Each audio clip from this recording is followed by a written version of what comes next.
All right, thank you for joining us again for another Sabbath service. We had a little technical difficulties over here, all right? And I'm going to go ahead and go through some quick announcements. As you know, we're here in Houston, Texas. The address is going to be 8524 South Bracewood Boulevard here in Houston, Texas, all right? We have a school as well in San Antonio, Texas. Their address is 4219 Centergate Street, San Antonio, Texas. All right, we got another sister school out there, another brother school, 501 Copper Avenue. This is going to be in Albuquerque, New Mexico. So again, their address is 501 Copper Avenue, Northwest Albuquerque, New Mexico. And as you know, our class times are Monday through Wednesday, 7 p.m. until 10 p.m.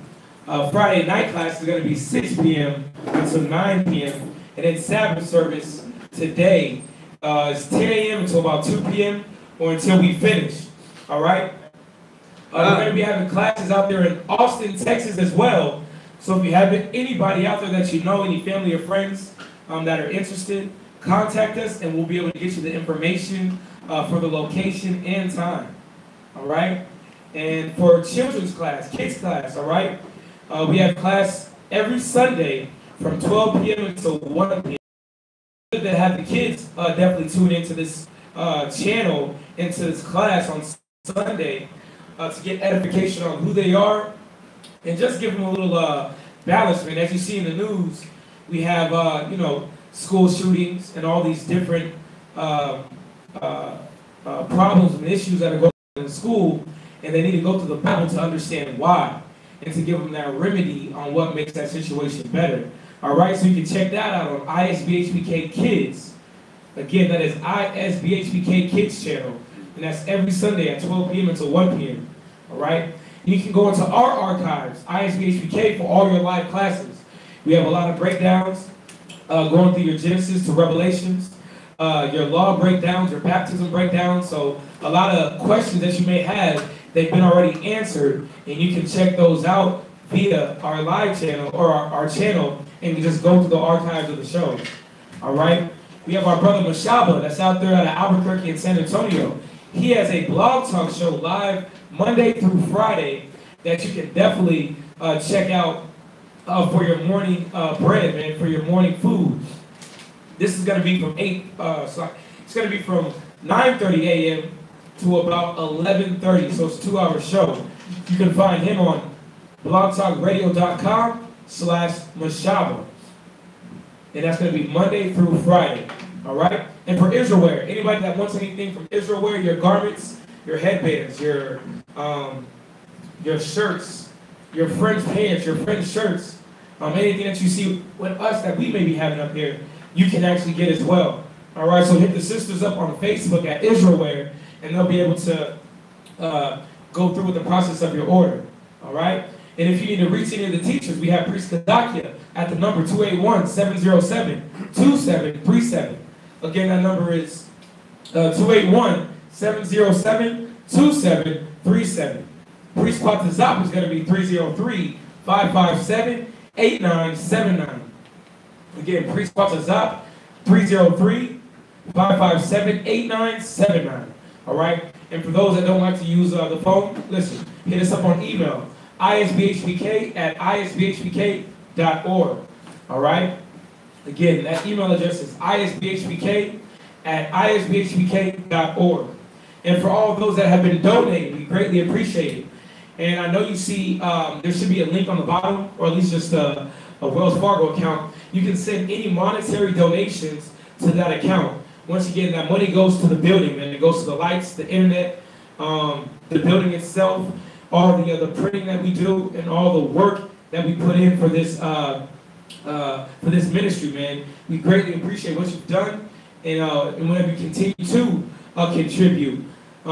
Listen, we don't only just take money. If you have any type of Bibles, apocryphers, any type of desk, pencils, pens, pads, we need it, man, because our people is thirsty, and they're without. So all the utensils, monetary donations that we can get, we greatly appreciate it. We're definitely not a church like, T.D. Jakes or Joel Osteen that has abundance of things. But whatever can be given, we greatly appreciate it, all right? And as well, for those that have Google Wallet, we have another form of monetary donation. Google Wallet, you can check us out on isbhspeak@gmail.com for all your monetary donations via that avenue, correct? And again, you know, we do a lot. You know, we have our classes that we do Monday, Wednesday, Friday, the Sabbath class Saturday.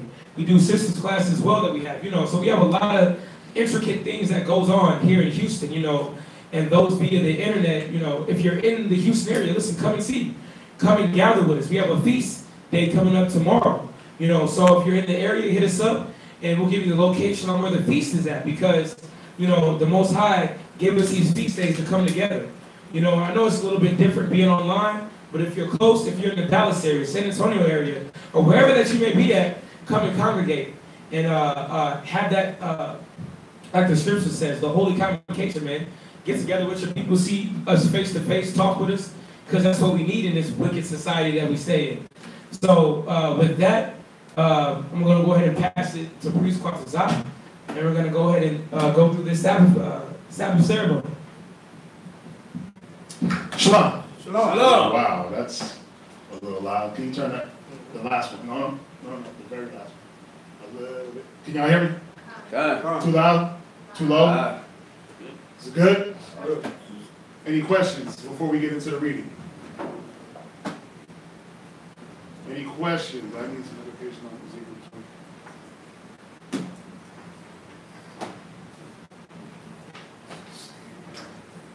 Any questions in here while they get online? Nah.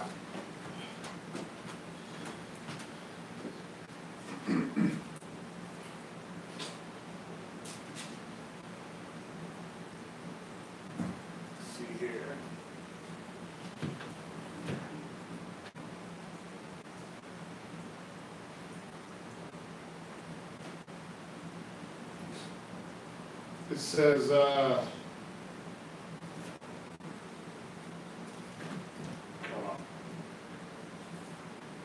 Yeah.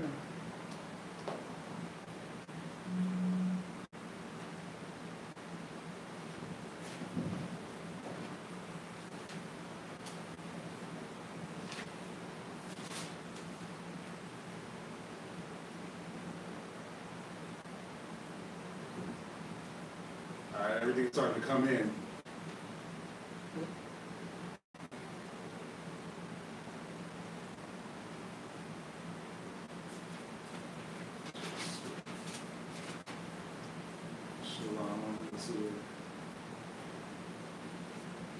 Ezekiel 20 and 25.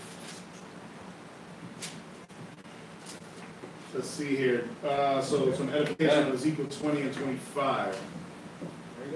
Go to, let's see.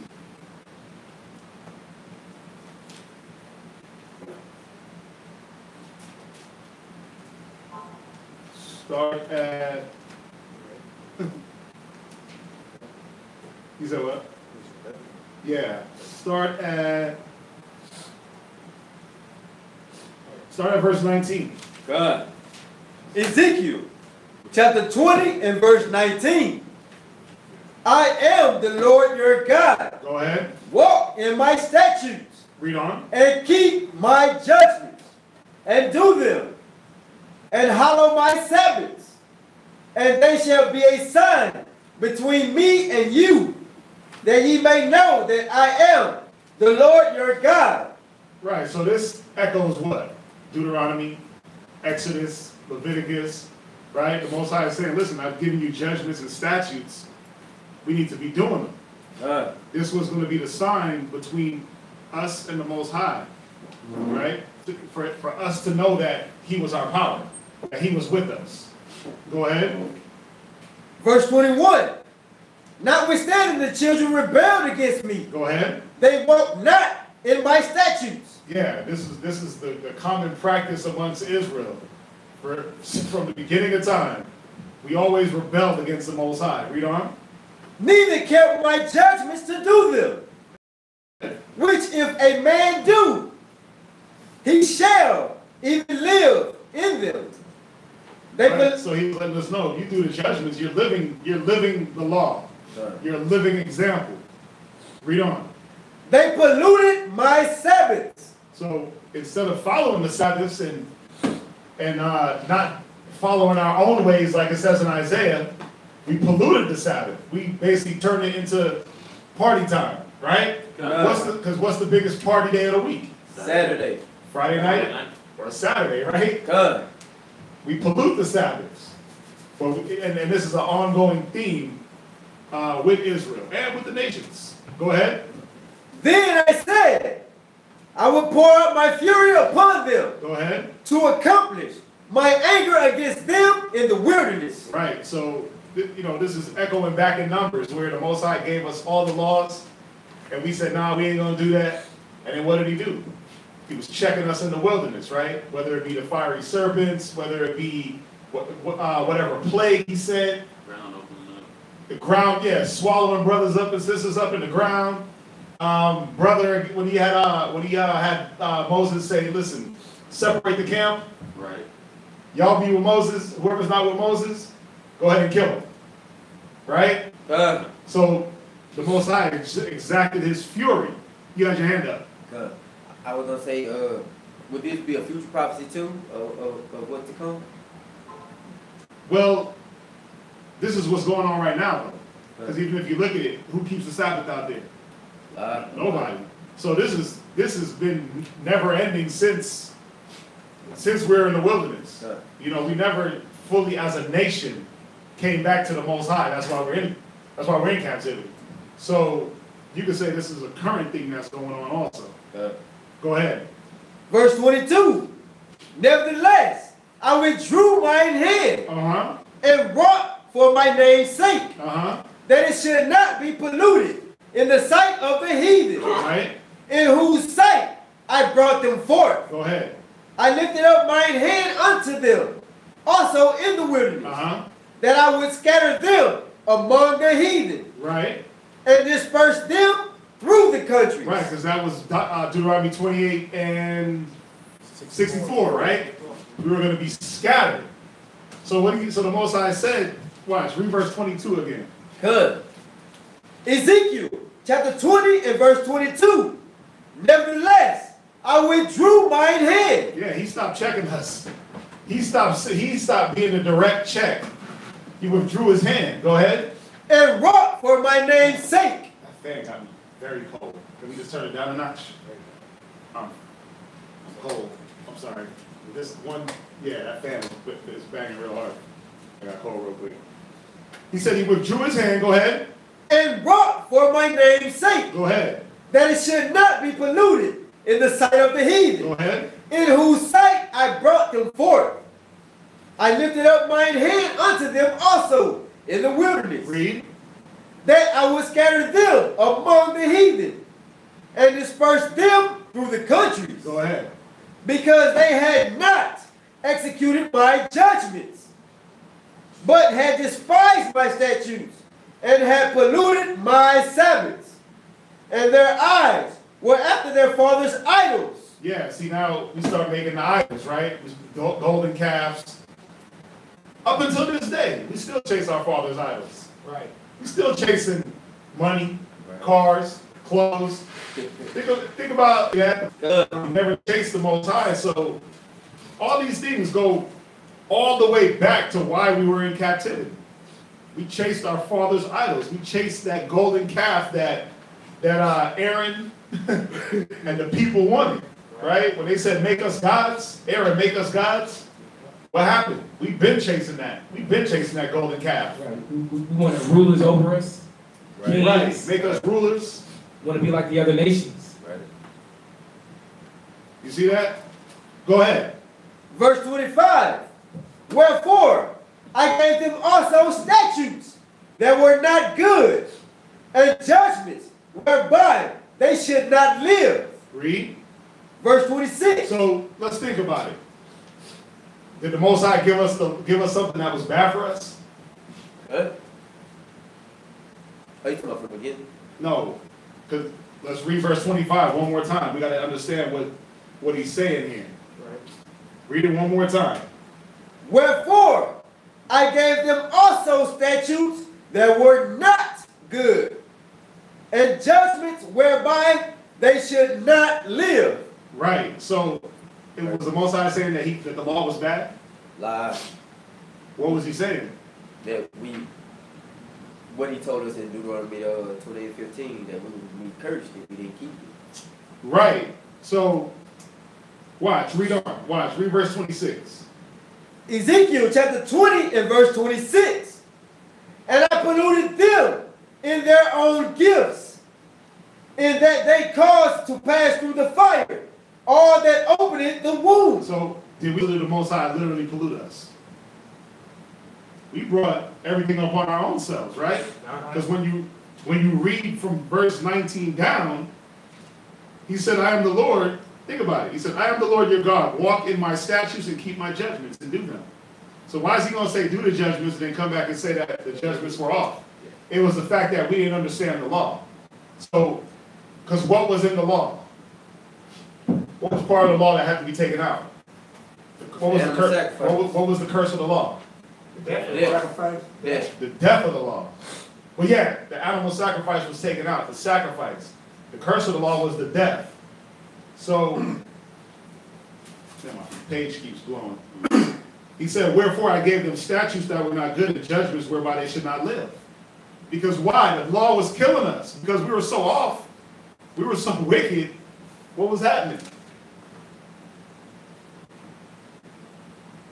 No, that's not it. Go to, that's what the law was killing us. Carlos. Yeah, it's not so, I mean, from what I'm gathering, it's not so much that they didn't want to obey the law. They just didn't want to do the law. Well, if you're not doing it, you're not obeying it. Well, that's true. It's the same thing. Think about it. If I tell you if I say, go wash the dishes, and you don't obey that command, that means you don't want to do what I'm saying. So it's the same thing. We didn't want to do the law. We didn't want to walk in the law. We didn't want to walk upright. We wanted to do our own thing. We wanted to do what we wanted to do. Like he said, watch, read verse 24. Ezekiel chapter 20 and verse 24. Because they had not executed my judgments, but had despised my statutes. Right. And had polluted my Sabbaths, and their eyes were after their father's idols. Yeah, where were their eyes? After their father's idols. So what happens when you put anything over the Most High, especially back in Numbers, Leviticus, before Christ? What happens when you put anything over the Most High? What did that bring? Death. That brought death. Death sentence. That was a death sentence, right? So think about it. At one point, the whole nation was getting to this point where we don't want to follow the Most High. We want to do what we want to do. So there was a lot of death going on within the wilderness, right? Good. Go to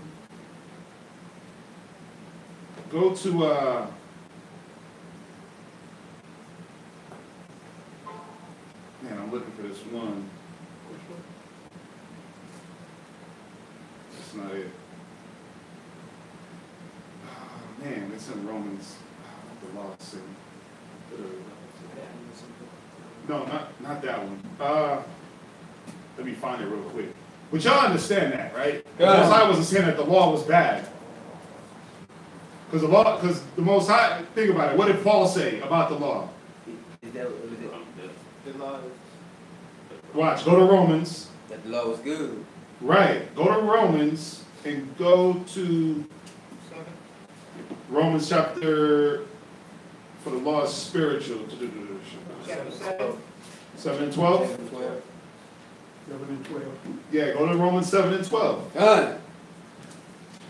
Romans. Yeah, yep.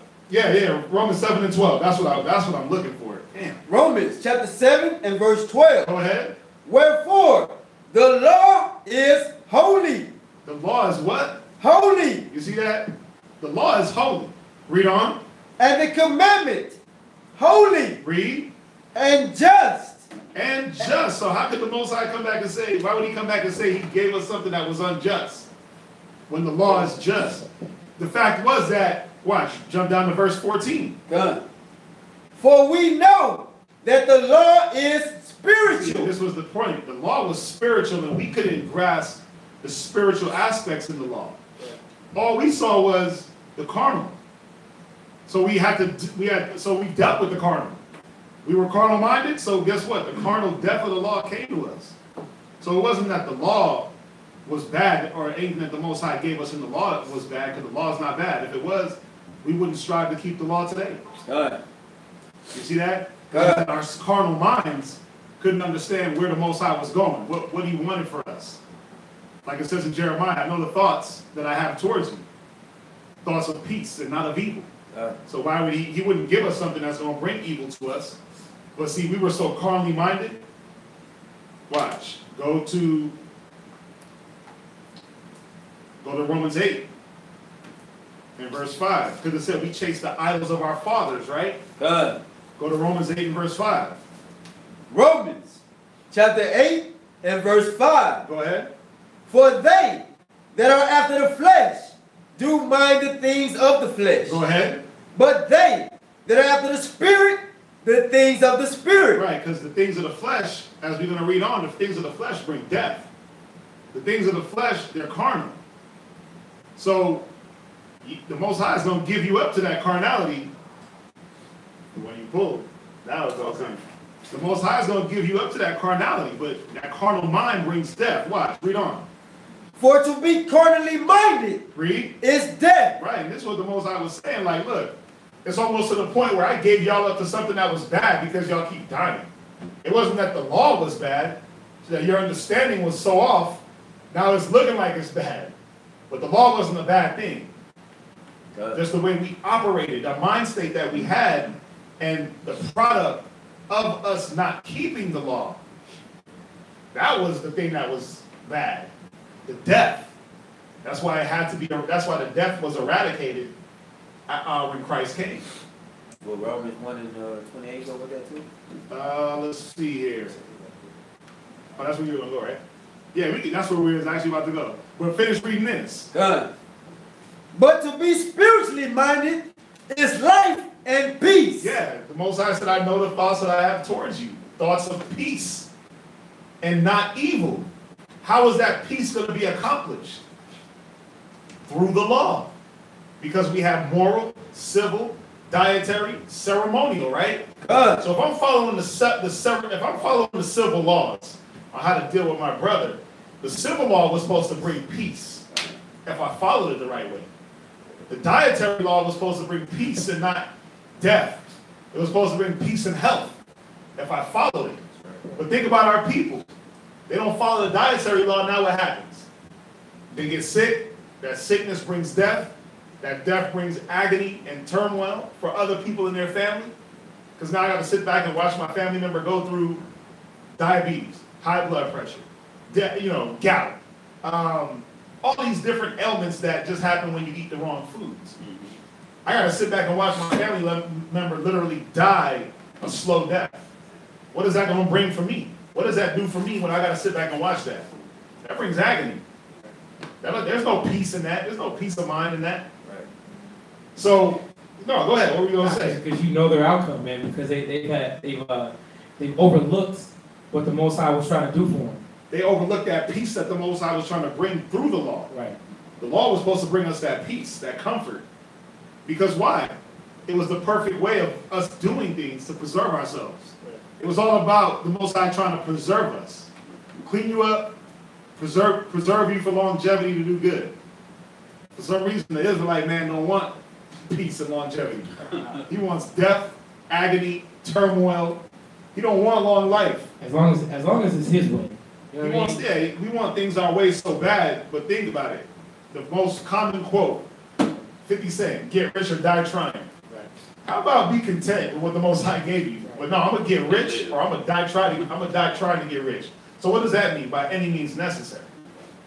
So we gotta see what that's saying. Finish up that Romans. God. Romans chapter 8 and verse 7.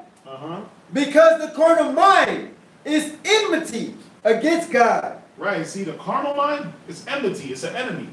It's going against the spiritual. Our carnal minds went against what the Most High was trying to give us through the law. Our carnal minds couldn't see the spirituality of the law. That's why I love these Sabbath readings, because what happens is we're able to now sit back, read that law, dissect it, and say, damn, now I see the spiritual aspect of that. See, our people, they didn't sit back and just say, let me dissect the law and understand why it's spiritual. They're like, damn, we got to do that. Damn, we got to do that. What's up? Oh, we got to do all that? We can't do that. That was probably the first thing that came to their mind. We can't do that. Think about a Christian. When you come to a Christian, and you're like, yeah, we got to keep the law. The first thing they say is, oh, no, we can't keep all those laws. But what about I can do all things through Christ that strengthens me? See, they automatically come with that doubt. They automatically come with that enmity. They automatically come with that separation. Oh, we can't do that. We can't accomplish all that. But yeah, you can. If you do things in a spiritual manner, you can. And that was our problem from the jump. We weren't spiritual. We were carnal. So, where you at? This is Romans. Oh, no, yeah, finish that. Romans chapter 8 verse 7. Go ahead. Last precept. Watch. No, go ahead. Come.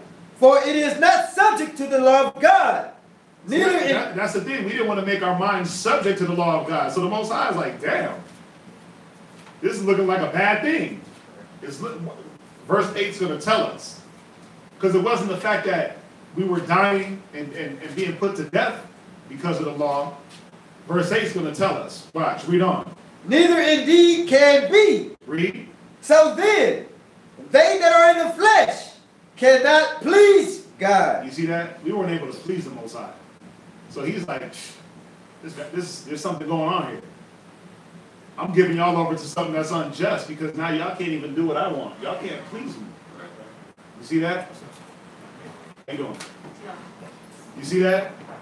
So it wasn't that the law, it wasn't that there was anything in the law that was bad or unjust. The law, it says the law is holy. Read that Romans, what was that, 8 and 12, one more time. 7 and 12? 7 and 12, one more time. Romans chapter 7 and verse 12.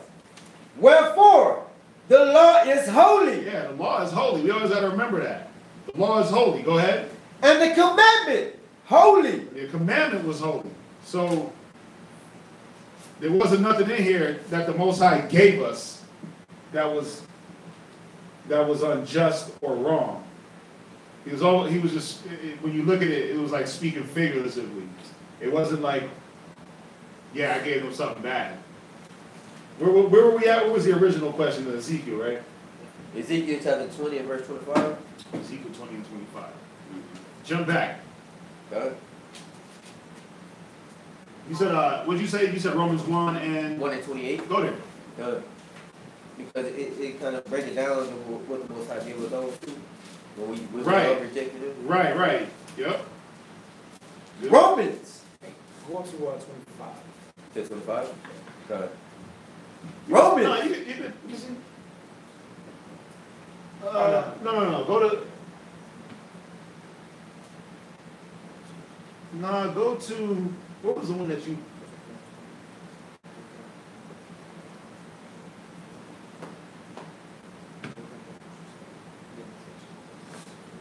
Right.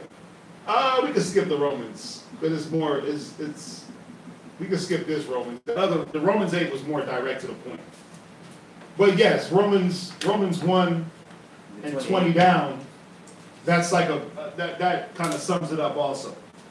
Jump back to Ezekiel real quick. Where I left off, or you want me to go to a certain verse?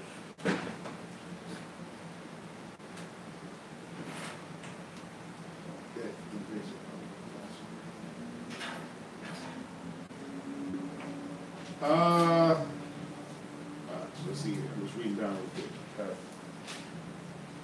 Oh, that's it on that. I think they got that. So the law. So remember, the law is good. The law is holy. Let's see what else we got.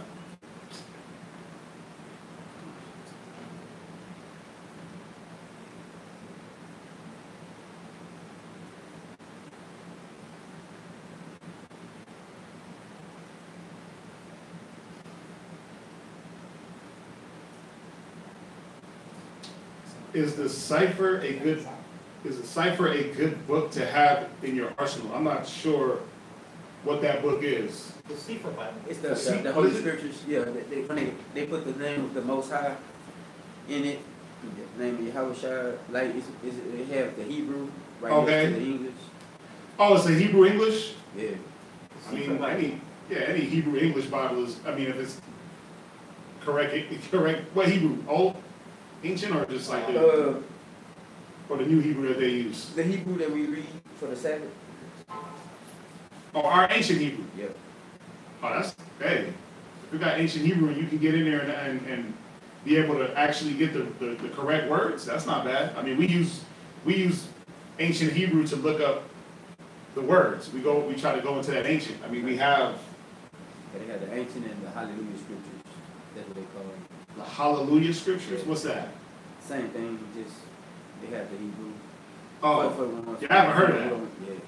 I haven't heard of that. I mean, you know, y'all know why we stick to the King James, because it was the closest translation from the ancient Hebrew and Greek. So that's why we stick with the King James. We got to be careful with the. I mean, I haven't seen it. This Bible, I haven't used it. So we stick to the King James. Let's see here. Shalom, my brothers, need number for NY. Need a place to go. Oh, I need a place to go.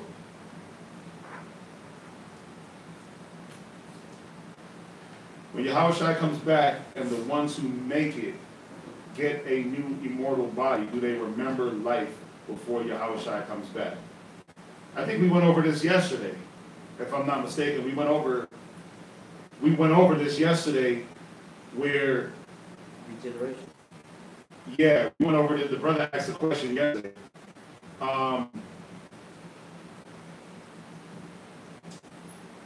But this question's a little different. I'm gonna hold this one. We'll wait for Kazak to answer that one. Kazak is on the way. We'll wait for him to answer that for you.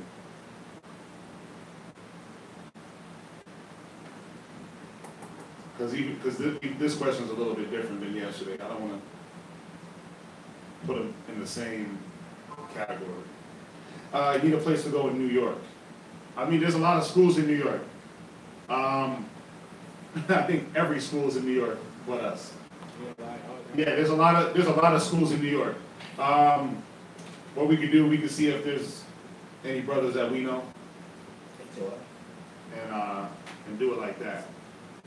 Yeah, you got there's every school in New York. You got Zabak, you got House of David out there, I believe. You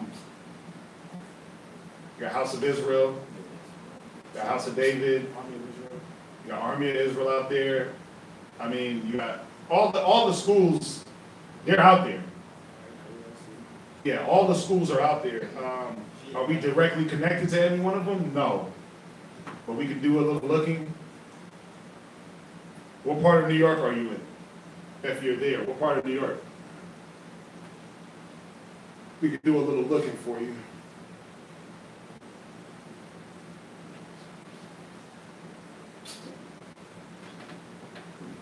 Any other questions? We'll answer that one. Oh, you're in Brooklyn. Okay. Yeah, we'll check and see. Yeah, camps in Brooklyn. Yeah, there's, oh yeah, come on. Everybody's in Brooklyn. But I think maybe they're trying to see if we're there. A lot of people, they think that, you know, a lot of people they watch and then they're like, look, do you have a school here? We don't have a school in New York. We're just in San Antonio. We're in Houston, New Mexico. Branching out to Austin. But we can see if we can get you linked up with somebody in Brooklyn.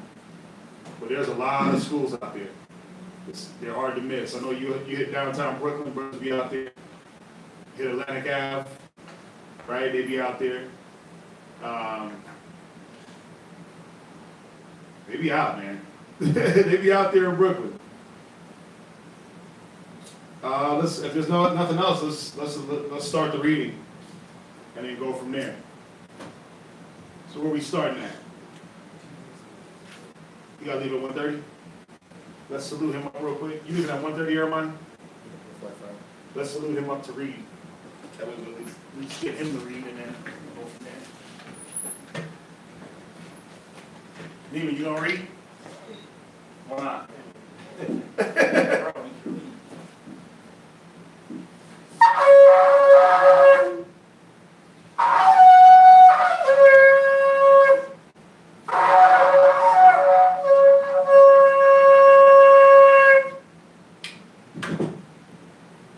Jeremiah, Shabbat Shalom, Yahawashi, Bun, Yasha'al.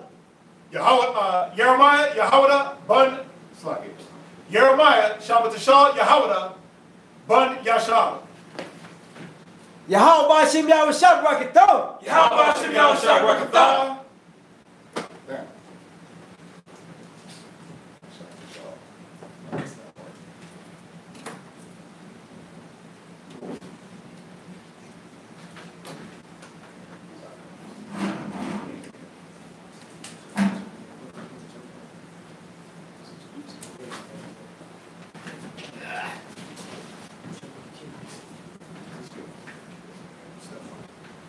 So we're going to be at Numbers chapter 1 and 1. So it's at verse 28. Is it? Yeah.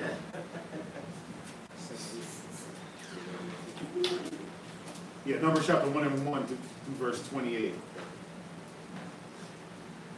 Numbers 1 and 1. And we read all of Leviticus last week? Yeah, we did.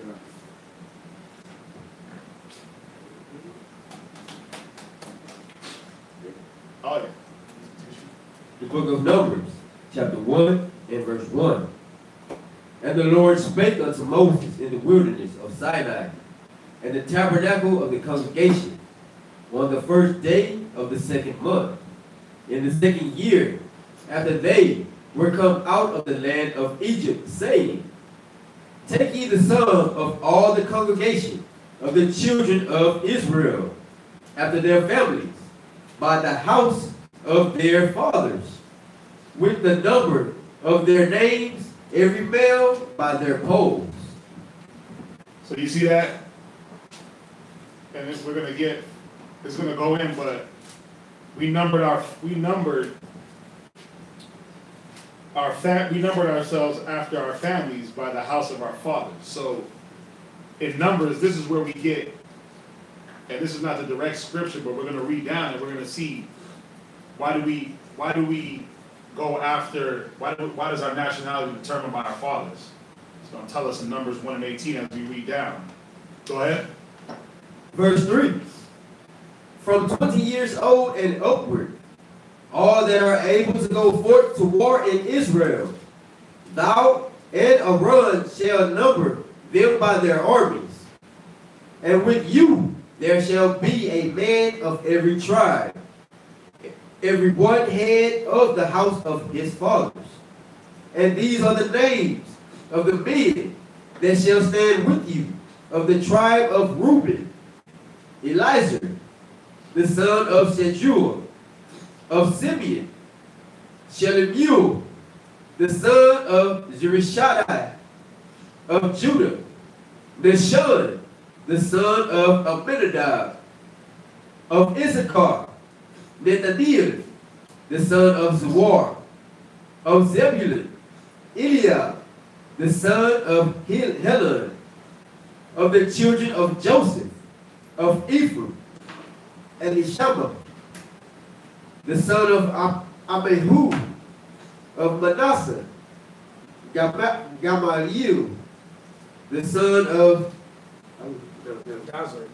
Manasseh; of Benjamin, Abidan, the son of Gideoni; of Dan, Ahizah, the son of Ammishaddai; of Asher, Pagiel, the son of Akron; of Gad, Eliasaph, the son of Deuel; of Naphtali, Ahiri, the son of Enan. These were the renown of the congregation, princes of the tribes of their fathers, heads of thousands in Israel. Verse 17. And Moses and Aaron took these men, which were expressed by their names, And they assembled all the congregation together on the first day of the second month. And they declared their pedigrees after their families. And they did what? Declared their pedigrees after their families. Go ahead. By the house of their fathers. Somebody look up the word. Somebody look up the word pedigree. They use this word pedigree a lot when it comes to dogs. Right? Good. Let's see. Pedigree. What you got? It says lineage. It says what? Lineage. Read. Line of ancestors from which a person or tribe descends. So, and they declared their line of ancestries after their families by the house of their fathers. You see that? So that's why, that's how we know that your father determines who you are. Not saying that your mom is unimportant, but she doesn't determine your lineage. That's why your lineage can never change. You're not mixed up. You're not a mutt. You're not half Chinese, 5% Indian. Like, how do you determine that? You're like 3/16 black. You're like 1/3 Polish. You're like 1% native. Like, that don't even make sense. How do you have 1% of native blood in you? How do you have how are you half anything? You're not.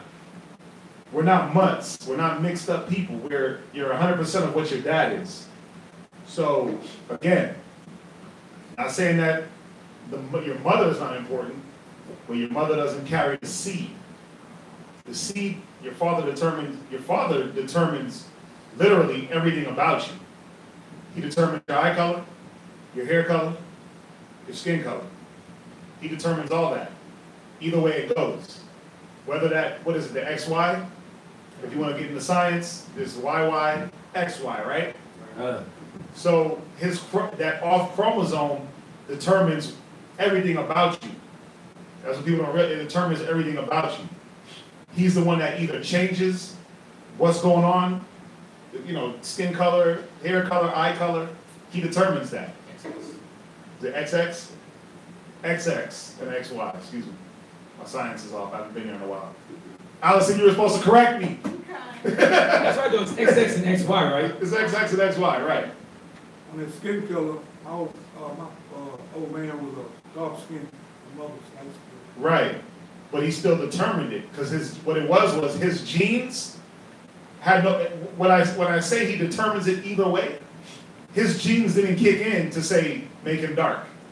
You see what I'm saying? So no matter what, he still determines it. He determines all that. Your father determines all that. Whether his gene kicks in or not.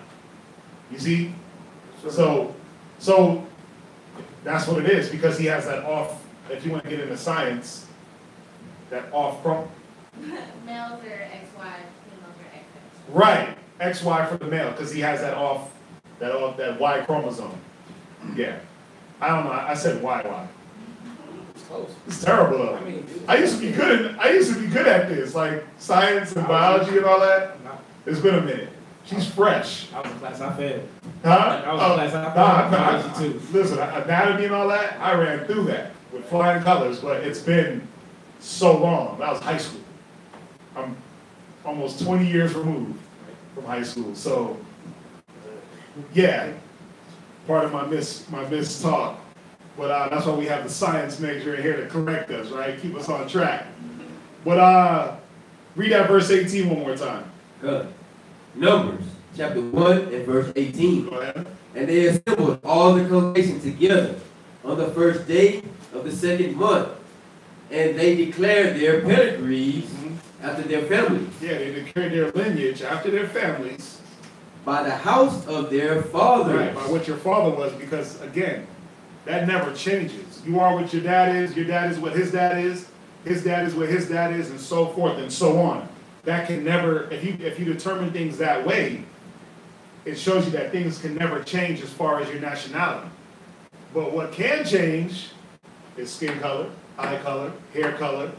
Those things can be altered. But your actual nationality of who you are, that can never change. That'll never change. Go ahead. According to the number of the names, from 20 years old and upward, by their poles. As the Most High commanded Moses, so he numbered them in the wilderness of Sinai. And the children of Reuben, Israel's eldest son, by their generations, after their families, by the house of their fathers, according to the number of the names by their poles, every male from 20 years old and upward, all that were able to go forth to war, those that were numbered of them, even the tribe of Reuben, were 46,500.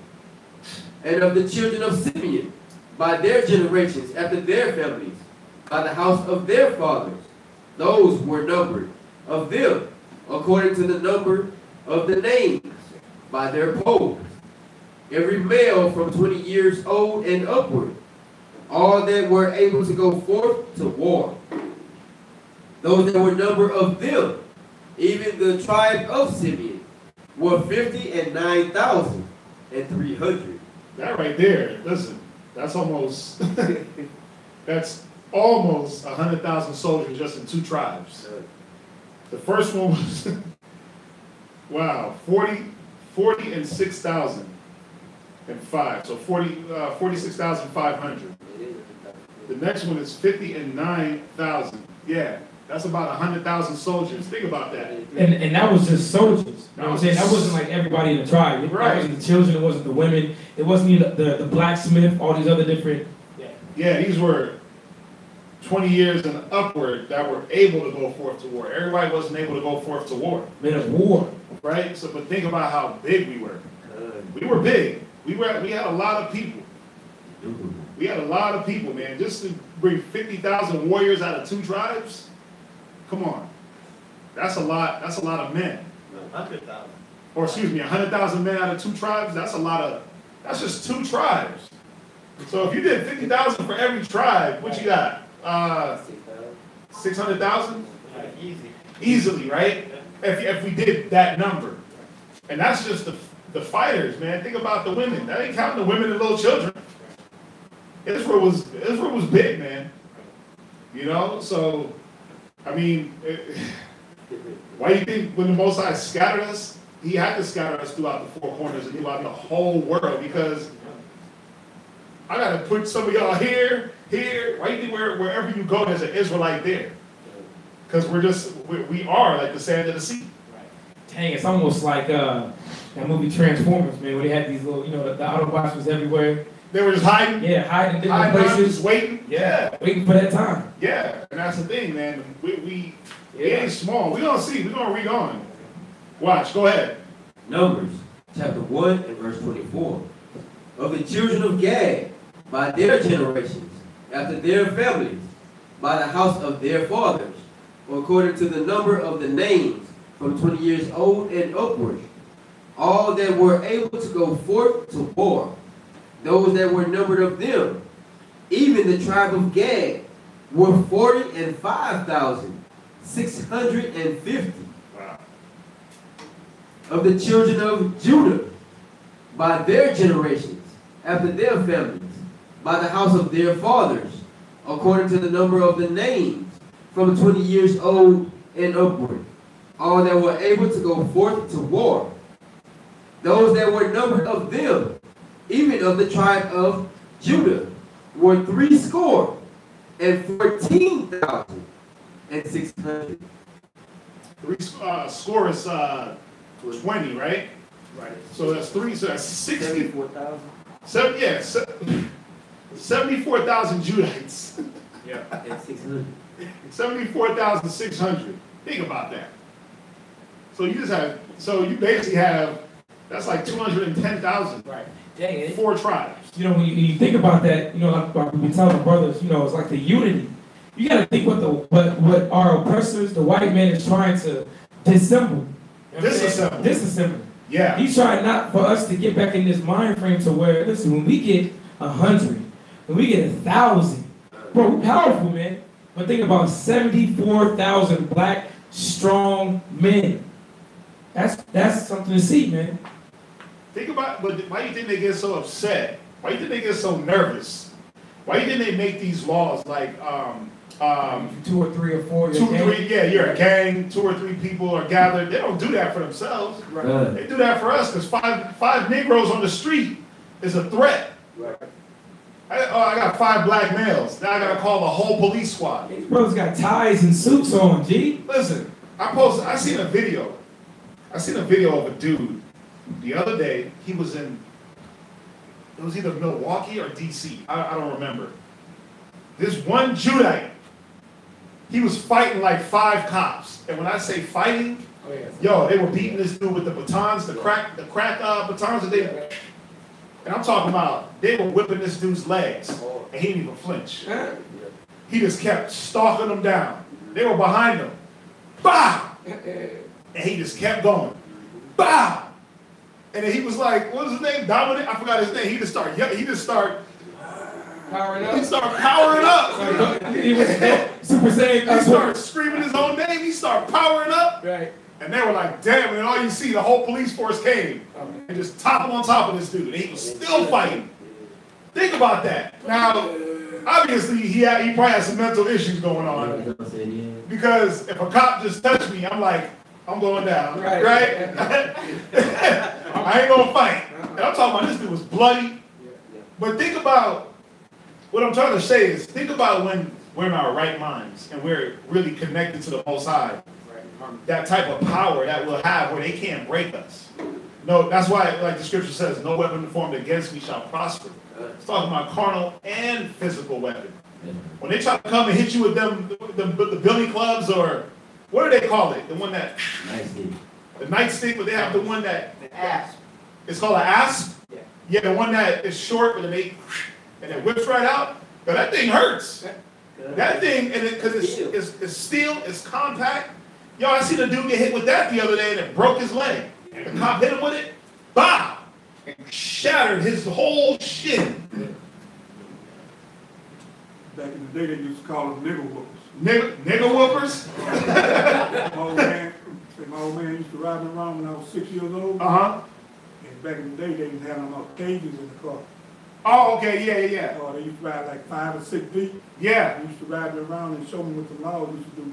They used to jump out, like you hang on the corners now. Yeah, they call them jump out boys. Yeah, back in the day, they used to jump out to get started whooping niggas. Yeah, whoop them and jump back and jump right in, right? For no reason. Gone. Yeah. No reason. And when was that? That was back in the 60s. About in the 60s. Oh, yeah, it was definitely civil rights movement. Yeah. They was definitely giving it to the Jump neighborhood. out and start, how black people on the corner drinking and stuff. Oh, yeah, whoop them. Yeah, just jump out and start whooping and get back in the And corner. get back find in. another corner. Yeah, that's wild. But yeah, think about that. Think about, because they're trying to disassemble any type of unification. We don't want you to unify in peace and love. We don't want you to unify in negative. Think about the chick that called the cops on the bros that was barbecuing. Right. Why? It wasn't the fact that they was barbecuing. She didn't want no Negroes to be barbecuing up in her park. Right. This ain't y'all's park. Yeah, I've seen it. They had nothing to do with no charcoal. It's like they don't let us see us happy. They don't want to see us happy because they don't want to see the unity between brethren. Because why? When you go to Psalms 133, that's where the Most High commands the blessing in the unity of brethren. They know that. That's why they give us things to keep us separate. That's why they give us drugs. That's why they give us money. That's why they give us shoes. That's why they give us cars. Because now, if I'm able to get something that you can't get, what does that cause? Division. Instant division. Instant side-eye. I got an instant covetousness. So now I got to go get that. And if you got it, I got to come for you.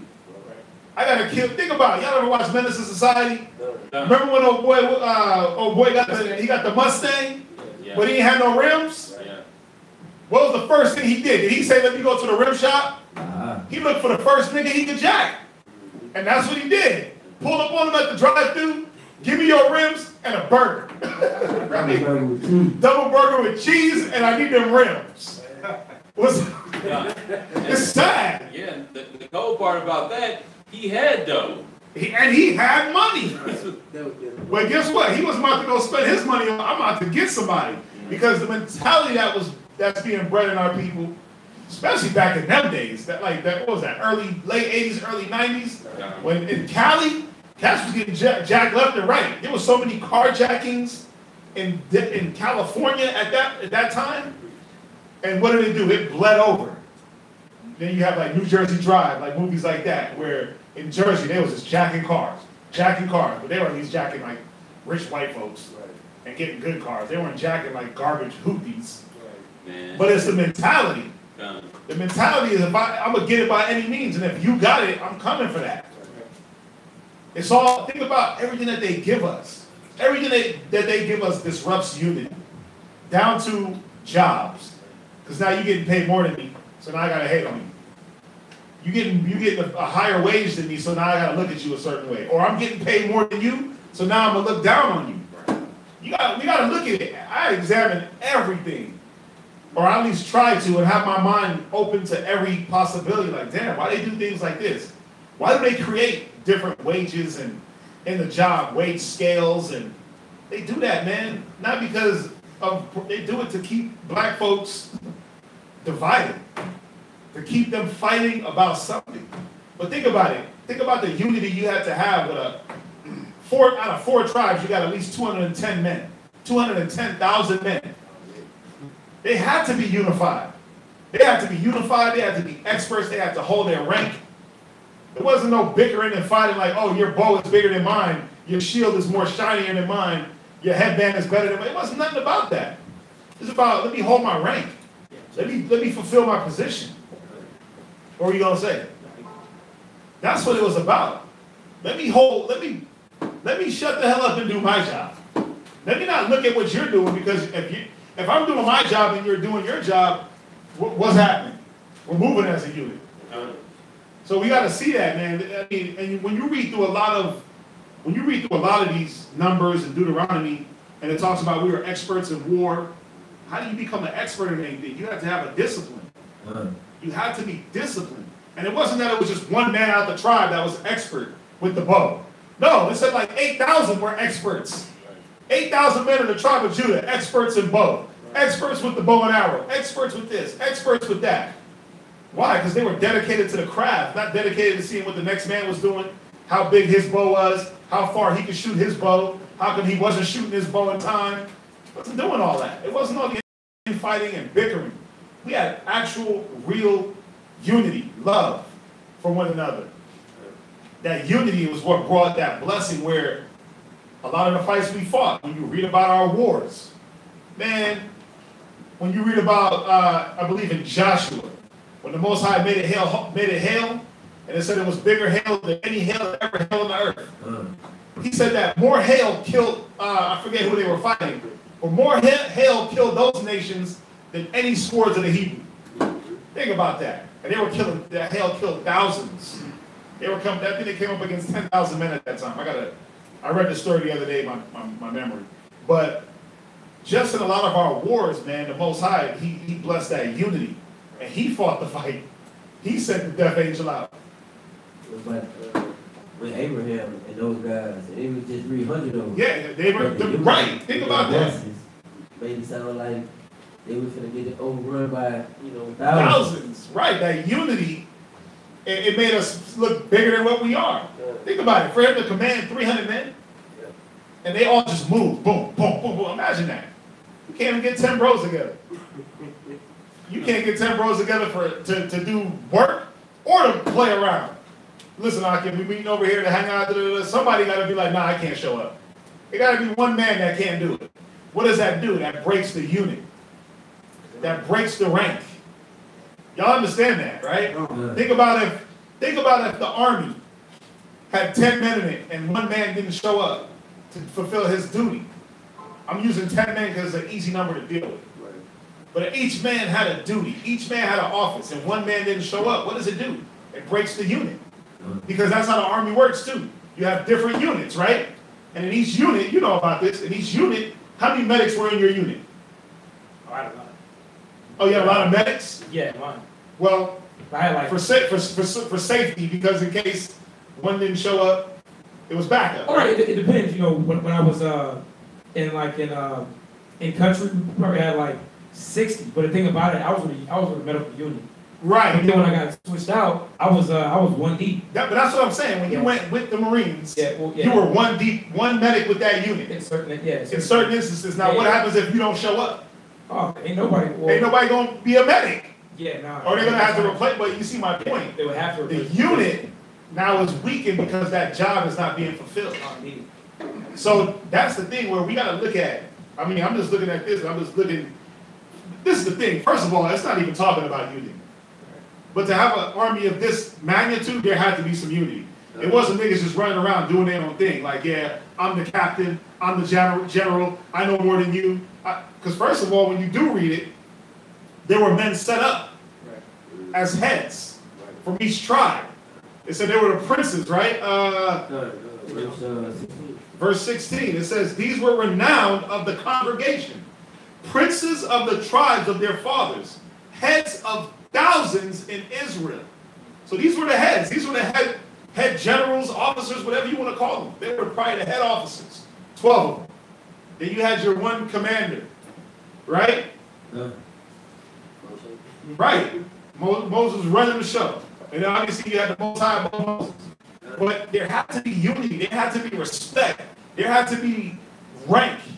I know my office. Let me fulfill my duty. Let me fulfill my office.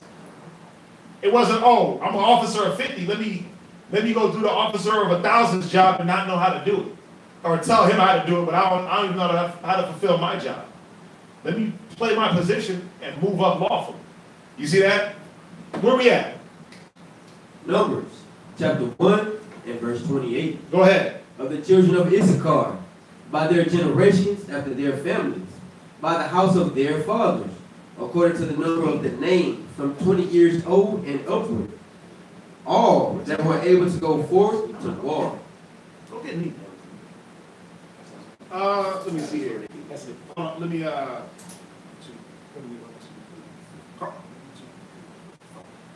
Yeah.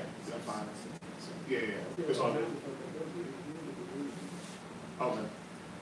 Yeah, we'll do it like that, and then if somebody else rolls up, slide in.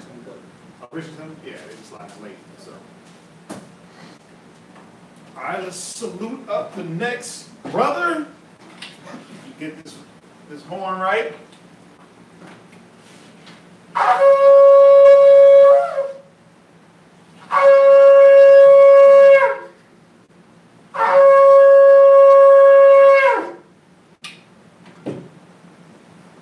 Carlos Shabbatashal Banyanyan Ban Yasharala. Carlos Shabbatashal Banyamyam Ban Yashala. Yahweh Yahawashi Barakatham. Yahweh Yahawashi Barakatham.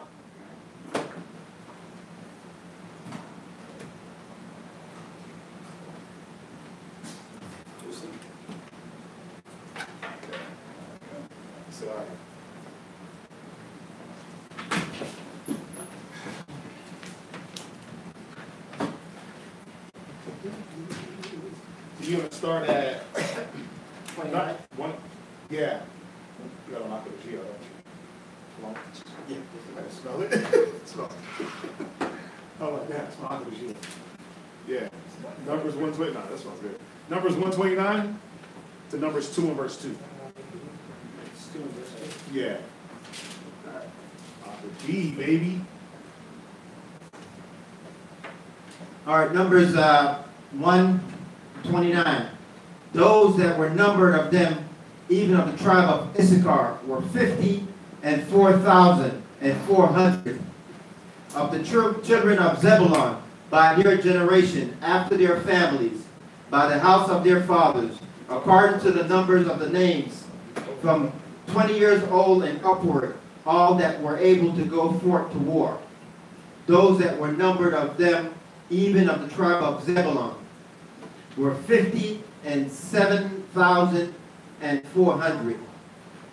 Of the children of Joseph, namely, of the children of Ephraim, by their generations, after their families, by the house of their fathers, according to the numbers of the names, from 20 years old and upward, all that were able to go forth to war. Those that were numbered of them, even of the tribe of Ephraim, were 40 1,500. Of the children of Manasseh, by their generation, after their families, by the house of their fathers, according to the numbers of their names, from 20 years old and upward, all that were able to go forth to war. Those that were numbered of them, even of the tribe of Manasseh, were 32,200. Of the children of Benjamin, by their generation, after their families, by the house of their fathers, according to the numbers of the names, from 20 years old and upward, all that were able to go forth to war. Those that were numbered of them, even of the tribe of Benjamin, were 35,400. Of the children of Dan, by their generations, after their families, by the house of their fathers, according to the numbers of their names, from 20 years old and upward, all that were able to go forth to war. Those that were numbered of them, even of the tribe of Dan, were 62,700. Of the children of Asher, by their generations, after their families, by the house of their fathers, according to the numbers of the names, from 20 years old and upward, all that were able to go forth to war. Those that were numbered of them, even of the tribe of Asher, were 41,500. Of the children of Naphtali, throughout their generations, after their families, by the house of their fathers, according to the numbers of the names, from 20 years old and upward, all that were able to go forth to war. Those that were numbered of them, even of the tribe of Naphtali, were 53,400. These are those that were numbered, which Moses and Aaron numbered, and the princess of Israel, being 12 men.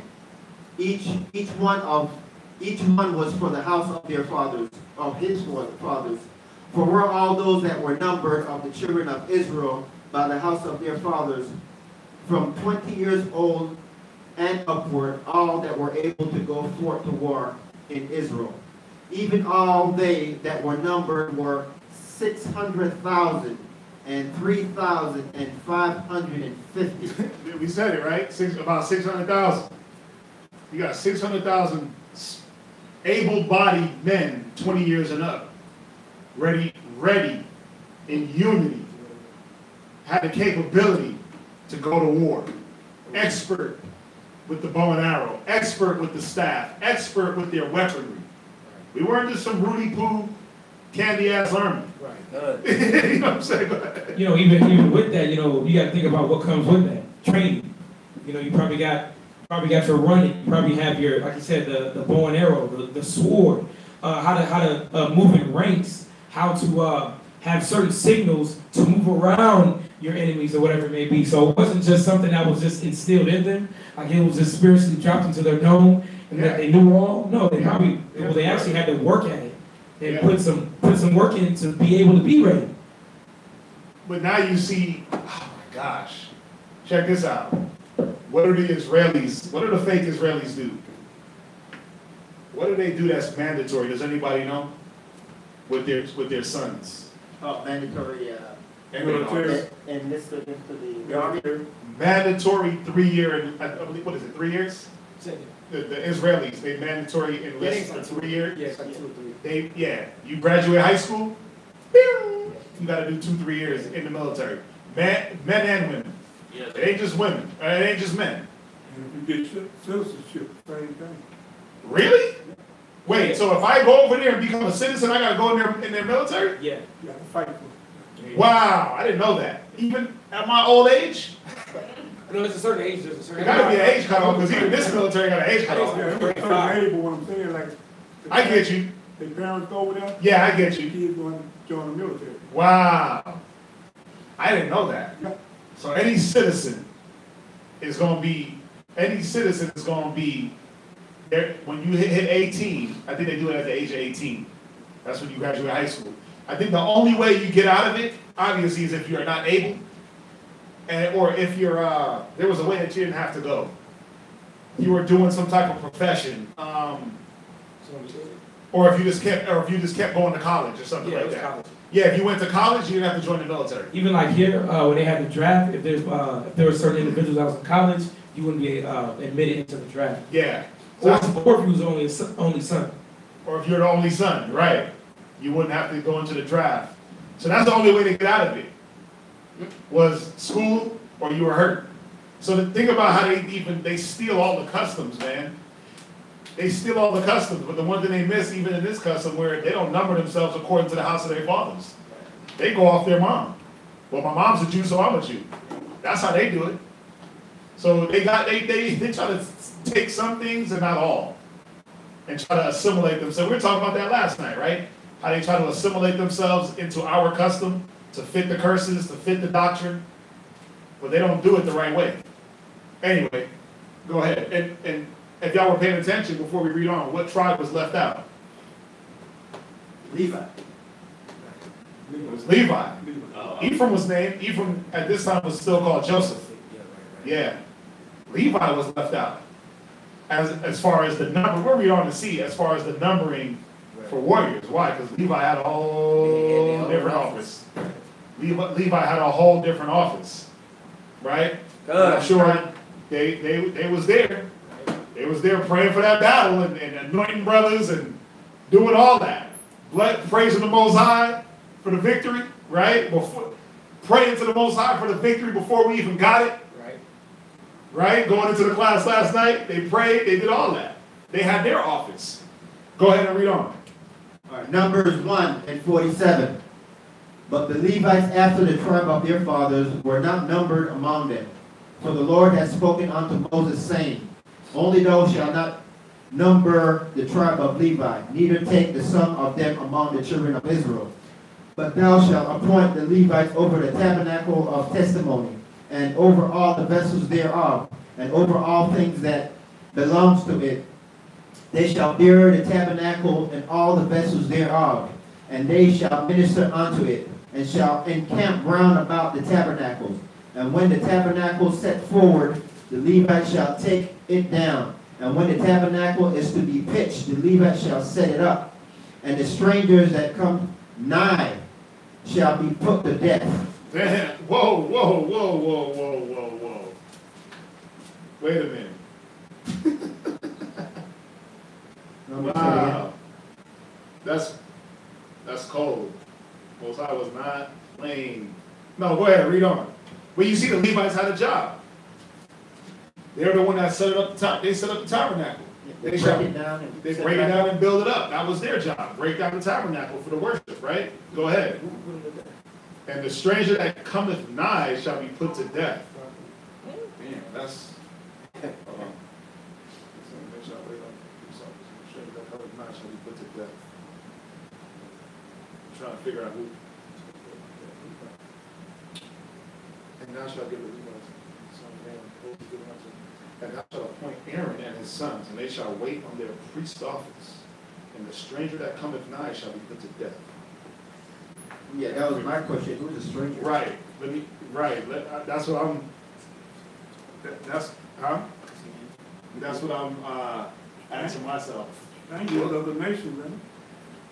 Well, the way it's written, we know strangers, they're the other nations. But think about it. If the Levites are building the tabernacle and they got all these warriors around, how could the strangers come nigh? Was strangers among them when they was living in Yeah, but no strangers were named. Think about it. No strangers were named in the warriors. They were all Israelites. And how we know they were all Israelites? Because they came after their fathers. So we'll get the answer. Because there's another scripture that says the same thing, but we just got to get the understanding of it. But we'll wait on that. Where you at? I am at 52. Okay. Numbers 1 and 52. And the children of Israel shall pitch their tents, every man by his own standard throughout their host. But the Levites shall pitch round about the tabernacle of testimony, that there be no wrath upon the congregation of children of Israel. Wait, you see, so it says And the children of Israel shall pitch their tents, every man by his own camp, every man by his own standard throughout their hosts. Where were you at? 53. But the Levites shall pitch round about the tabernacle of testimony, that there be no wrath upon the congregation of the children of Israel. You see that? So if the children of Israel came to the tabernacle, the wrath will be on them. So that if the Levites, you got the tabernacle, the Levites surrounded it, so no one could go to it, Israelite or not. No, you ain't got to go there, because verse 53 is actually edifying it for us. See, so he's showing us the setup. So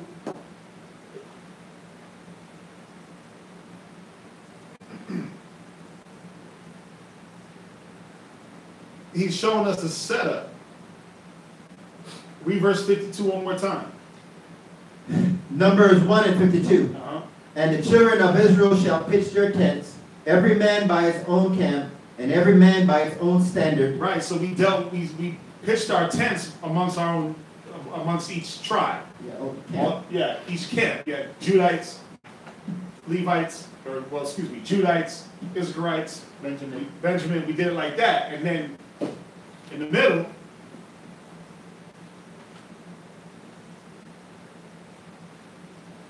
was the tabernacle. Nobody could come to that, heathen or us.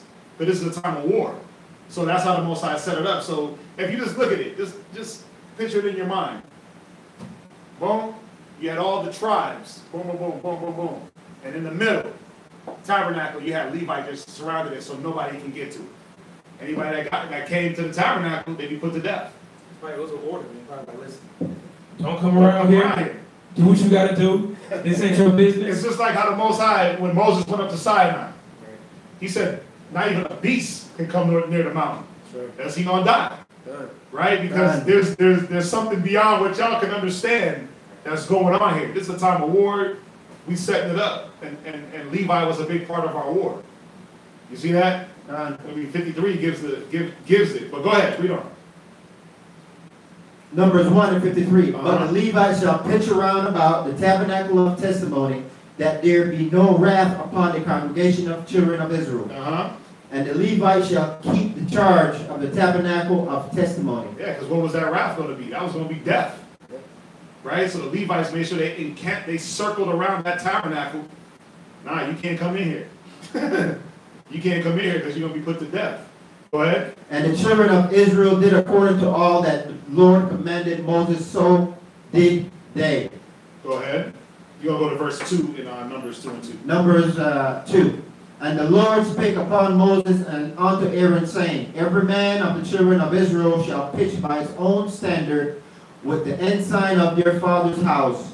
Far off about the tabernacle of the congregation shall they pitch.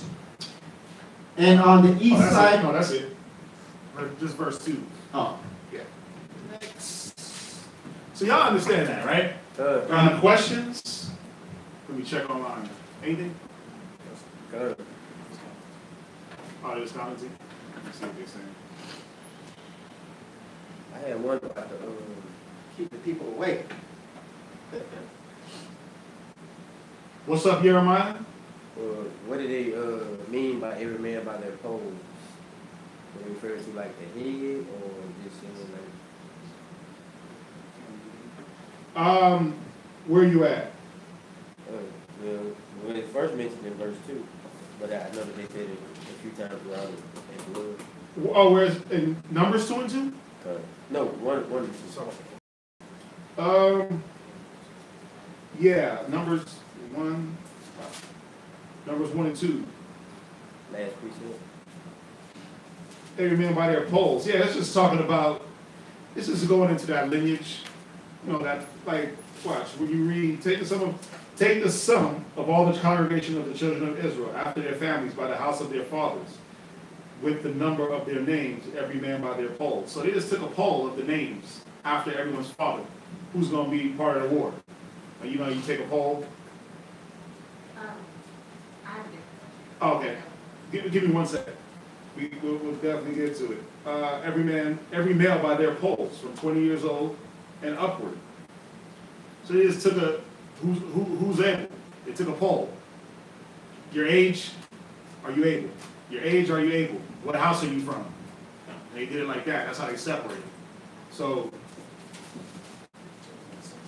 yeah, it's like a census. They took like a census, a poll.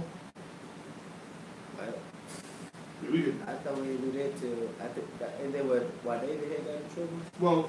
Well, I'm not saying it was a census. I'm saying it's like, think about when you take a census. I was thinking like, cause you know they always talk about us pulling our heads, so I thought it was maybe being like symbolic, like for No, they have like the head, and then everybody follow up on the hill. Watch.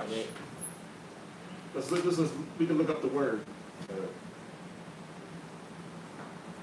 Because when you you pull your head, right? Because they say every male by their pole. By their pole, right.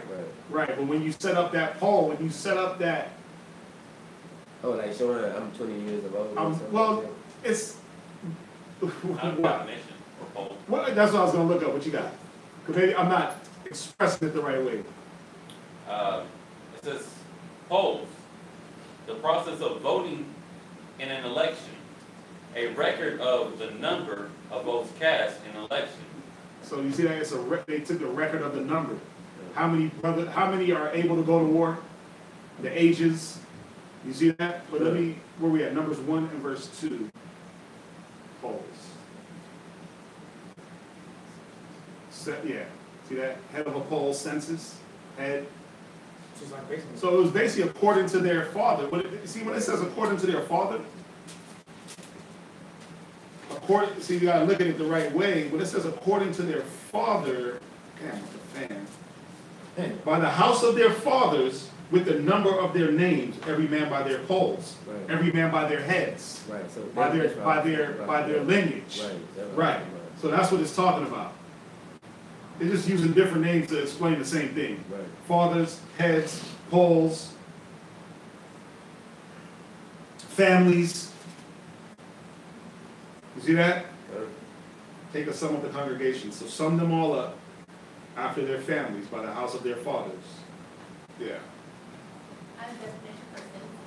What you got? An official count or survey of a population, typically regarding various details of individuals. Yeah. So, I mean, when you look at it, they took a census because they needed to know the age. They needed to know who was going to be able to fight and what tribe you were from.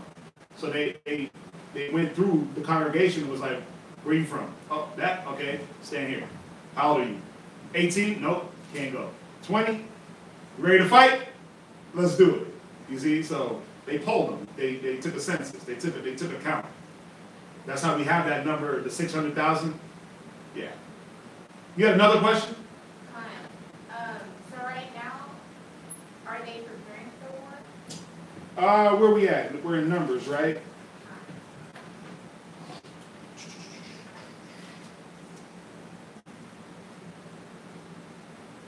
Well, yeah. Yeah, we're preparing for war. Right. Setting up the army. I guess we'll find out what war are we not supposed to. Let me see. I don't think there was a war fought in the next couple of chapters that we're going to read. That was just the arrangement. But that was just the setup. You remember? You got to remember, we're still getting law. Right. So we're getting the laws on how to do everything. So in the time of war, just think about it. You're not going to set up your army the day before the war, right? You're going to make sure that that's set up. You go to war. It's already set up. Everybody knows their place. So, yeah, we were preparing for war. It's just that there wasn't one that was going to happen next week.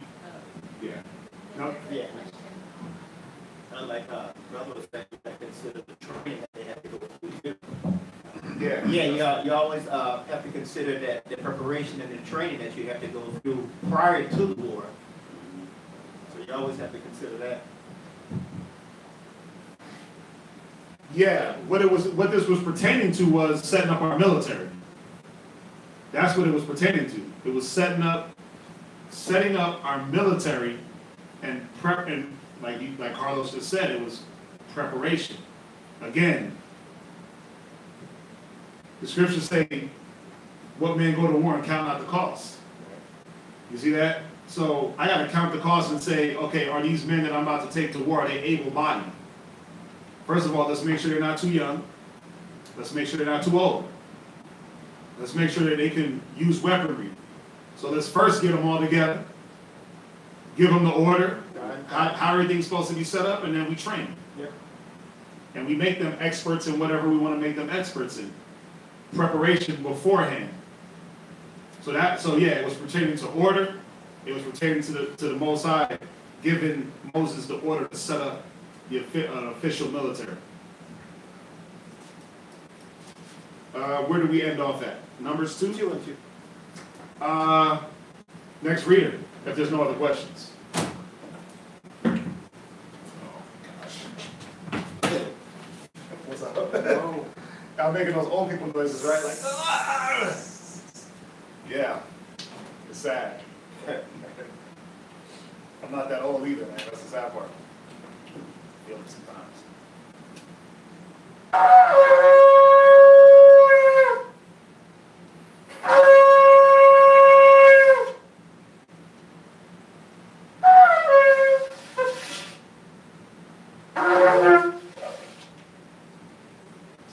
That's all I got.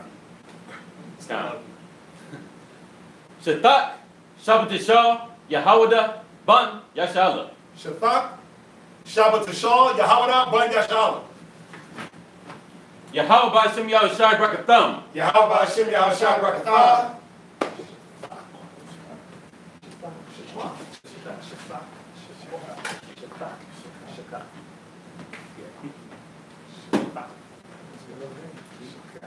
Oh, you said what happened to it? Everyone's trying to do this whole government. Trying to get away his whole spiritual name. Right?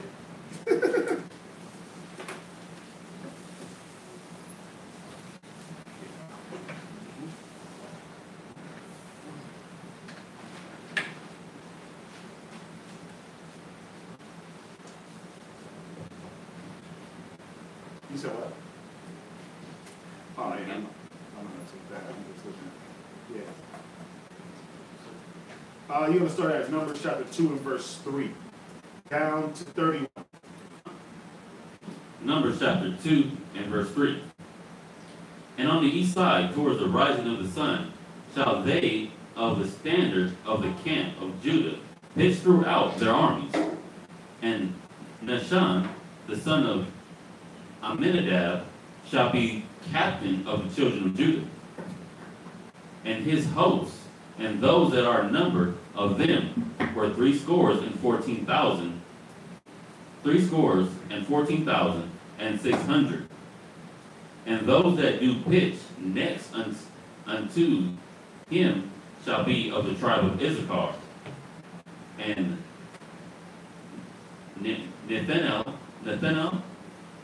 son of Zahar, shall be captain of the children of Issachar, and his hosts, and those that were numbered thereof were 54,400 of the tribe of Zebulun. And Eliab, son of Helon, shall be captain of the children of Zebulun, and his hosts, and those that were numbered thereof were 57,400. All that were numbered of the camp of Judah were 100,000, and 80,000, and 6,400 throughout their armies. These shall first set forth. Where you at? I just finished Numbers chapter 2, verse 9. Right, so verse 3, and on the east side, towards the rising of the sun, shall they of the standard of the camp of Judah pitch throughout their families. And Nahshon, the son of Amminadab, shall be captain of the children of Judah. So you see that?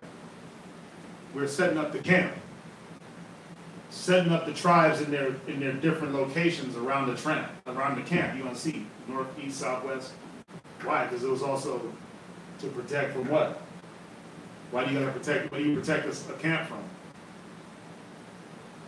invaders. Enemy. Enemies, yeah. So it was also to protect us. For us to go to war, but also to protect. Think about it. No nation functions without a military.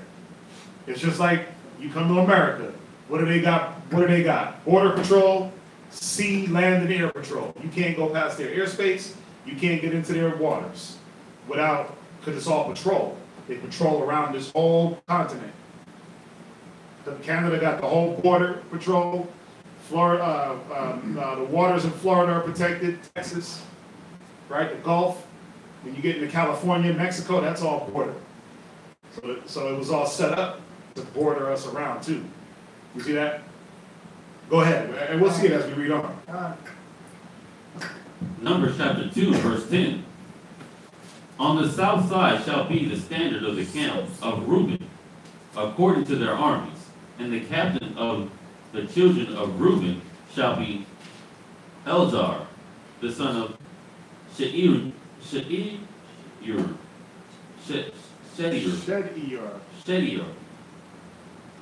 and his host, and those that were numbered thereof were 46,500. And those which pitched by him shall be of the tribe of Simeon. And the captains of the children of Simeon shall be Shelumelel, the son of Zerai Shaddai, and his hosts, and those that were numbered of them were 50,300. And the tribe of Gad, and the captains of the sons of Gad shall be Elisah, the son of Ruel. Verse 15. And the host, and his hosts, and those that were numbered of them were 45,650.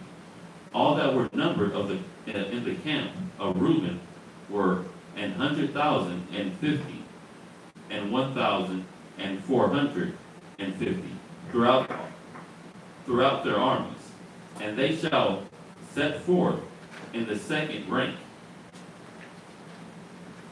Verse 17.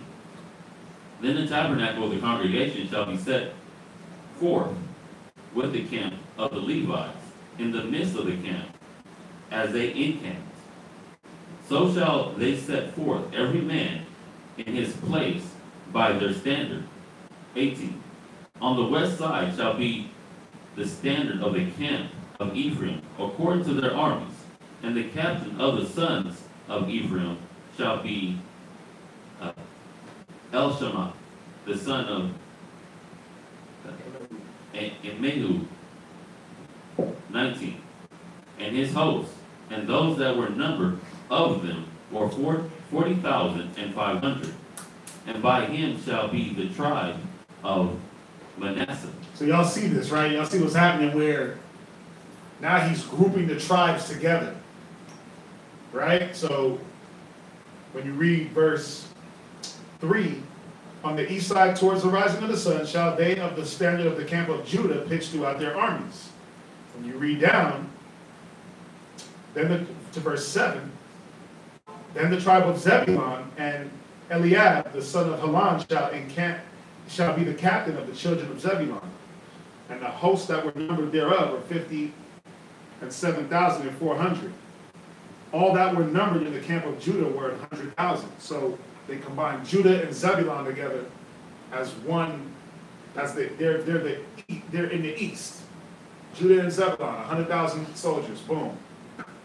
As you read down to where we're at, you got Manasseh and Ephraim. You got Simeon and Reuben together, and Gad. Simeon, Reuben, and Gad together. So he's setting up the tribes in their positions, north, east, south, west. But obviously, there's more than 4 tribes, right? So now you got to break them up and put tribes together. You see that? Go ahead. I just wanted to share some with you. I spent some time in the military, and in a company, I mean, just to give you like a bird's eye view, in a company, there's only like 120 people, right? Wow, okay. And then you got 4 companies that encompass a battalion. Okay. So that's only 500 people. 500 people, yeah. Right? So, and then in a battalion, you got 4 battalions that make a brigade. That's 5, that's 2,000. Exactly. So just imagine, and then each division, a lot of divisions just have 2 brigades. So that's 4,000 people. Exactly. So it's more than just one station. Yeah. You see what I'm saying? Yeah. So let me give an example. I was stationed in California for a while, right? And we had 2 brigades in California, right? So you're talking about 4,000 soldiers alone. Right. So, and according to this right here, it's 46,000 or 50,000 per tribe. Yeah. So you're looking at 10 divisions in one tribe. Yeah, that's crazy. Just to give you a bird's eye view. That's wild. That's beautiful. Yeah. I'm glad you broke that down like that, because now, yeah, I can see it, where you look at the military, you look at the whole operation, and you say, damn, this is pretty big. Yeah. But then when you look at When you look at this right here, it's like, whoa. yeah, you times This that by is, 5. Yeah. 10, right? And then think about it. On the east side of the camp, you got 100,000 men. That would intimidate anybody trying to run up. Anybody trying to come up. But even if you look, but you know what you got to look at too? Even some of the people, the nations that we fought, they were in the thousands, 30,000, 40,000, 50,000. So everything was just more enormous and illustrious back in these days, man. There was way more going on, these wars. So imagine a war with like 30,000 men on 30,000 men, just on foot. Imagine that, going to war. There's nowhere to hide, first of all. Think about it. Just think about the enormity of that. 30,000 men? Imagine 60,000 men fighting, hand-to-hand combat. In a plain field. In a plain field, and there's nowhere to hide. That's what I'm saying. There's nowhere to hide. You know you got to go out there and get it. You better have some skills. You better have some skills. No foxhole. There's no right. No snipers. Listen, there ain't no timeouts. No grenade. Yeah. No, there ain't no timeout. Like, hey, we gonna chill for a day. We got a ceasefire. Yeah. No, we going to war for days. Yep. And we gonna wipe you out till death. With no yellow, with no white flag. Yeah. Man, That's right. no, but see, even when we went to war, you know, the one thing about when we went to war, the Most High always had it set up to where we would go and deal with that nation and see if they just wanted to surrender. Because all that slaughter, come on. And a lot of them was like, nah, we don't fight. And they got dealt with. But it was set up. You had someone that mediated before you even had to go to war. And then, like when we be whooping on them, whenever they tried to flee, we would pursue them. Yeah, until we finish them up. Oh yeah, that was one of the things we had to do, was pursue them and kill them, wipe them out. Why do you think the Most High was so upset when we dealt with the Canaanites and we were supposed to wipe them out? And we dealt with them. He was like, hell no, this is not what was supposed to happen. Right. You were supposed to wipe them out. Why do you think he was so upset at Saul? When he gave Saul his orders, and Saul was like, oh, I saved the first fruits of the flock, and the spoils. Like, it was not supposed to be those spoils, bro. You already got spoils, but wipe them out. Wipe them out. Do what I command you. So, I mean, I like that breakdown that you gave, because I'm sitting back thinking like, wow, they think that this army is big. They think America's army is big.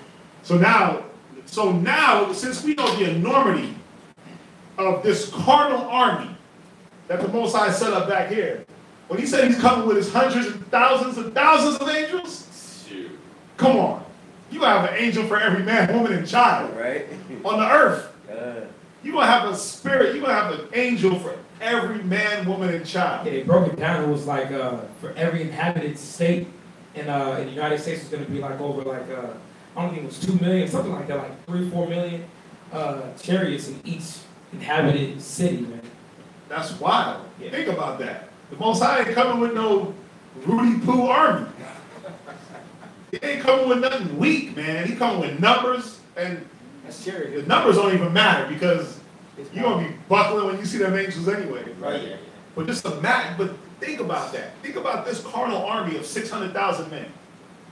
And that was enormous compared to what we see today. Right. And think about what the Most High is coming with when he comes, what Christ is coming with when he comes with those hundreds and thousands of angels. Scary sight.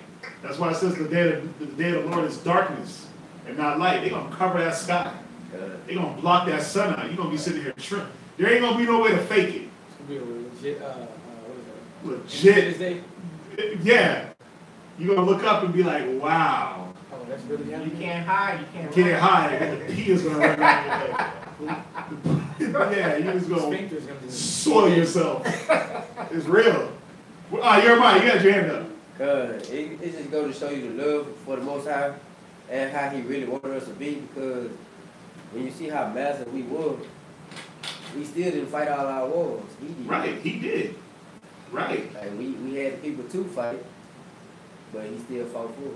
Yeah, we had the numbers, and in some cases we didn't have the numbers. Think about Gideon and the 300 men. Right. Or, Gideon and the 300 men. Think about that. He had 300 men. And they fought a war and won without weapons. Right. They used trumpets and oil lamps. Right. Think about it. Surround They surrounded him and made noise. At nighttime, Yeah, they said it was so, when you read it in the Josephus, it said it was so much chaos, they start killing themselves. Right. They didn't know what was going on. They said that every man drew his sword and pierced his brother. I was like, damn. So you think about that, yeah, then he caught him in a state of delusion. Think about that. But see, yeah, you wake up like, oh, what? Like, oh, damn. Yeah. Slicing out the wind, cutting a roll in his neck. They knew about the Israelites, man. But think about that. Yeah, I want to share something with you since you're talking about that. I was in Afghanistan for a year, and at 2 o'clock in the morning we got hit, right? With a missile. Yeah. Oh, okay. With a scud, right? Ooh. And this is 2 o'clock in the morning. Yeah. And deep sleep. Yeah, deep sleep. And I was asleep, and I jumped out of my bed. Right? Yeah. Jumped out of my bed, and I reached for my helmet, yeah, my Kevlar, and my gun. First thing. And at that point, I didn't know what to do. Yeah, because I just heard a boom. Yeah, you were and just. I'm like, what? So you're shocked for like 15 seconds, man. Yeah. You're like, what the? Yeah. All that training that we went through went out the window like that. Yeah. So they don't train you for that. Yeah. Went out the window like that. Do they train you for that? I mean, they do, but you lose it, man. Bam. And then after a while, you're like, okay, I need to regather myself. Yeah. I need to find a bunker. Yeah. Let me get down, cover my head. Yeah. Get geared up. That's the thing. You got them cats that like them post-traumatic stress disorder brothers that the PTSD. They sleep with the gun under the mattress. Their wife came and touched them. Pow! Shot her. I was like, damn, she was just coming to wake you up for breakfast. You know, but they're so traumatized, shell shocked, all that, where any little thing, he's strangling her in his sleep. Every noise now, man, it's like, yeah, it's you up. You say a word, a trigger word. Yes. Damn. Yeah, that's. I hope they pay y'all for that, man, because that needs to be paid for. Right. What's up? My pops, he said that he was rooming with somebody that was in Vietnam. Ah, damn. He said, dude woke up out of his sleep, put the shot, because Pop was sleeping on the floor. Yeah. Stomped on Pop's neck and put the shotgun to his head. And was like, who are you, Viet Cong? Yeah, he was going in at him. Wow. That's scary, man. You know, Pops, he knew the martial arts. Yeah. And so he had to get down on him. He said he knocked him out. And then he had to tell him about himself later. Yeah, like, bro, he probably didn't know. He didn't know. Yeah, post-traumatic stress disorder. But see, this wasn't even post. This was during. These dudes hopped up and just started killing each other. But it just shows you, man, like the magnitude of the Most High. Think about it. Even when we carried the Ark of the Covenant, and we carried that before us into war. That right there crumbled walls. March it around, right? March it around a few times, then with a loud shout, the wall falls. You know, it's things like that where the numbers didn't even matter. The numbers was just to show the Most High's glory as far as look what I can do with all these people. But the real glory came from when the Most High, think about it. God, think about Egypt.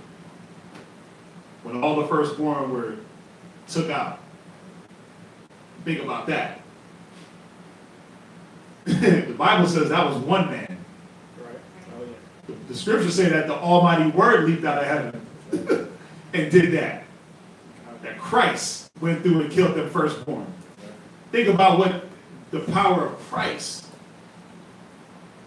So, if he could go around and know, oh, that's the firstborn, take them out of every animal, man, woman, and child, take them out, and then have that awareness, think about just in war. Most High was always with us, man. He always, it says, I'm the one that fight for you. He said, I fight it for thee. He fought every war for us. So that's why I always sit back and I say, man, why panic? Why do we panic over things that we can't fight none of these wars? The weapons of our warfare are not carnal but spiritual. Right. Yeah, we do have to fight. We do have to fight the things in our minds. But ain't nothing we can do against Esau. Right. Because that's not up to us. If the Most High want to rain down hail and kill every Edomite and every nation and save the Israelites, he can make it happen. We ain't got to do a damn thing. He'll make it hail in one spot and sun in another. Right, so yeah, he'll send whatever he want to send. But the thing is, it's happening. It happens. It's happening. Look, listen, you think that school shooter was just some random act? Some dude just took it upon himself. Most High did that. 2 in 1 day, 22 school shootings in 20 weeks. That's 1 school shooting a day. It's a pattern now. Just like the volcano in Hawaii. Swimming fight. Yeah. The Most High gonna destroy that whoever he wants to destroy. I think that whole island going in those. I see the photo of that. You talk about this black cloud, and you have people sitting there golfing right behind it. And the ground's steady cracking. Yeah. In certain places. Because it's like, man, if it's your time, it's your time. I ain't gonna stress. The Most High is gonna fight whatever war, though. Let me get this last game. Let me get this last game in. I mean, that's retarded, right? I'm hiding for cover. If I can not be around the destruction, I'm not gonna be around it. But I like that spirit that that puts us in, because it doesn't put us in this spirit of trying to control everything. Even when you see your enemies being punished, you understand that you really can't do nothing. You over here getting mad because Esau done cut you off in front of you. They may have said something real sly to you. Come on, sir, because you'll reap what you sow. Because it's coming for you eventually. Yeah. You may not be getting it now, but there's individuals that you may know that got hit with a hot one. There may be an individual that you know that got smushed when a bridge collapsed. So the Most High's vengeance is way more sweeter than what I can imagine in my garbage little mind. The way the Most High do these individuals and just his timing for anything, man. He's putting us more in the state of worrying about our people, man, rather than just worrying about how our enemy's going to be punished. That's why it says, think not how the wicked shall be punished. How the righteous shall be saved. Come on, man. So that puts us back into this spiritual mind frame of, doing this work for our people, because the signs are happening. We're not like the scripture says, we're not dismayed by the signs of heaven. We already understand what's going on. We just got to continue this work and doing it, reaching our people, in love and peace and in meekness, endeavoring to keep the unity and peace with the brethren. So, yeah, it's beautiful. Yeah, like you read the story in the Maccabees with Judas, and they were going to war. Oh, yeah. And it said, oh my gosh. It said that he comforted the soldiers not through giving them weapons. It said he comforted them through reading them the law. And they went and fought the war. And you read that, you're like, damn. How they going to fight with the law? Hey, remember who you were. But it was about remembering who you were with. Yeah. Remembering who had your back. That story of Elisha. That story of Elisha, right? Where his servant came to him and said, listen, that army is too many. Right? And he said, Elisha prayed to the Most High, 2 Kings. He prayed to the Most High and said, open up his understanding. And he seen the mountain round about with chariots and angels, ready to fight this war. That right there, it's like, every time I think about that, I'm like, because no matter what, we're always surrounded by something. Yeah. So what is it that you're going to surround yourself with? Doubt? Because if you surround yourself with doubt, then you surround yourself with death. You got that death angel, you got the death angels around you. You surround yourself with faith in the right frame of mind, the Most High is going to fight for you. That's why he don't fight for us a lot of the times, because it's like, you doubt. Thank you. I ain't gonna fight for you because you already, he said, he that doubteth is damned, because he eateth not of faith.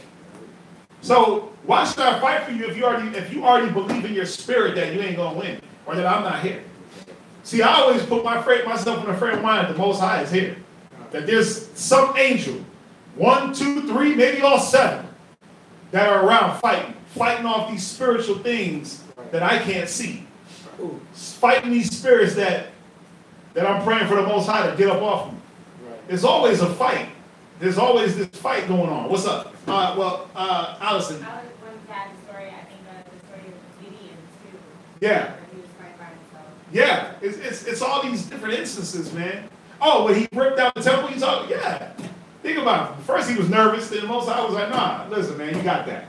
He went through, but no man was ever by himself. It was always the Most High. Even in this army, this carnal army of 600,000 men, then the Most High in amongst that. Only if they're in order and in unity, though. You see that? Jeremiah, you had your hand up. Yeah, I had an experience when I was in the service. Mm-hmm. Kind of like the same thing. And I got detached from the squadron and became ship's company on the aircraft carrier. Mm-hmm. So one day it sounded like we got hit by a missile. You know what I'm saying? But it was actually one of the jets landing. Damn. So when I got down to pray, everybody started laughing. And I was like, my power, I knew what I'm doing, you know what I'm saying? But they took it as if it was a joke. Right. You know what I'm saying? And that was before I knew I was Israel or anything like that. You know what I'm saying? But a lot of people make light of it. But when you know who has your back, you don't worry about stuff like that. Right, watch this. I'm going to read this real quick. This is 2 Maccabees, just right on that point. This is 2 Maccabees 15. Y'all can read this story. It's powerful. This is one of my favorites.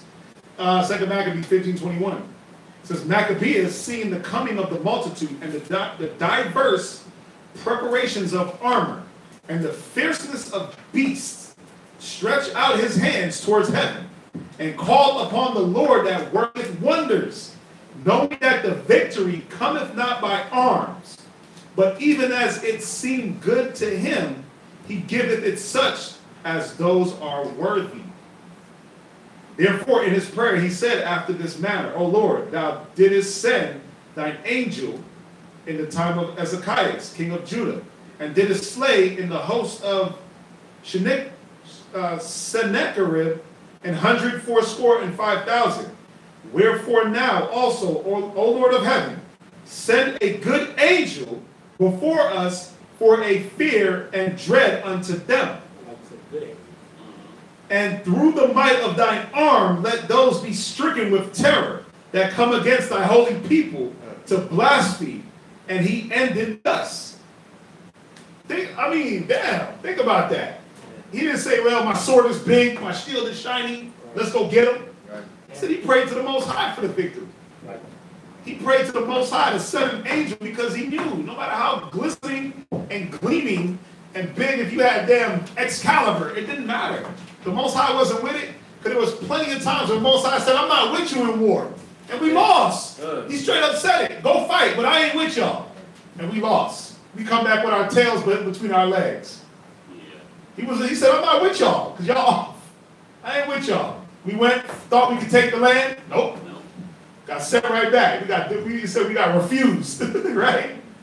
So you got to see it, man. Like, take it, talking on a big scale. Let me talk about this army and setting it up and camping, but think about that on a small scale within yourself and your mind, where your little small battles that you should be relying on the Most High to fight, no matter what it is, and giving the glory to the Most High to know that he's going to deliver me either way. I might take a butt whooping throughout, but I'm going to win the battle. I'm going to win the war. I might get bumped and bruised, but I'm going to win this.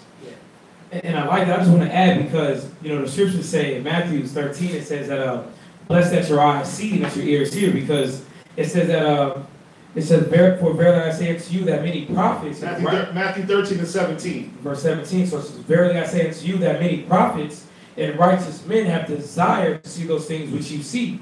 And the thing is that we see the power of the Most High. We have record on how the Most High has helped our people through numerous events and battles and things like that. So it's like, we got the power. You just got to call upon it, because like, that was Julius, right? Or Matthias. That was Maccabeus. Maccabeus. Yeah. He was like, listen, just like it did in Ezekiel, or what is it? Yeah. Hezekiah. He was like, listen, just like you did there, I need that. I need you. That's the same part that we had. Recalling instances where the Most High did things for the righteous. God, that was his comfort. Yeah. He comforted his men through the Bible, showing that the Most High never let us down. Watch this stuff. I'll read up real quick. This is cold. This is one of my favorite stories, man. It says, whereupon, let's see, verse 17. This is 2 Maccabees 15:17.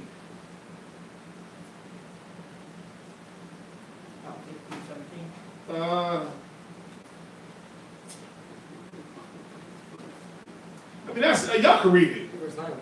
Y'all can read it. Yo, that's what it is. There it is. It says, but Maccabees, this is verse 7, 15 and verse 7. 2 Maccabees 15 and 7. It says, but Maccabeus had never sure confidence that the Lord would help him. Had ever sure confidence that the Lord would help him.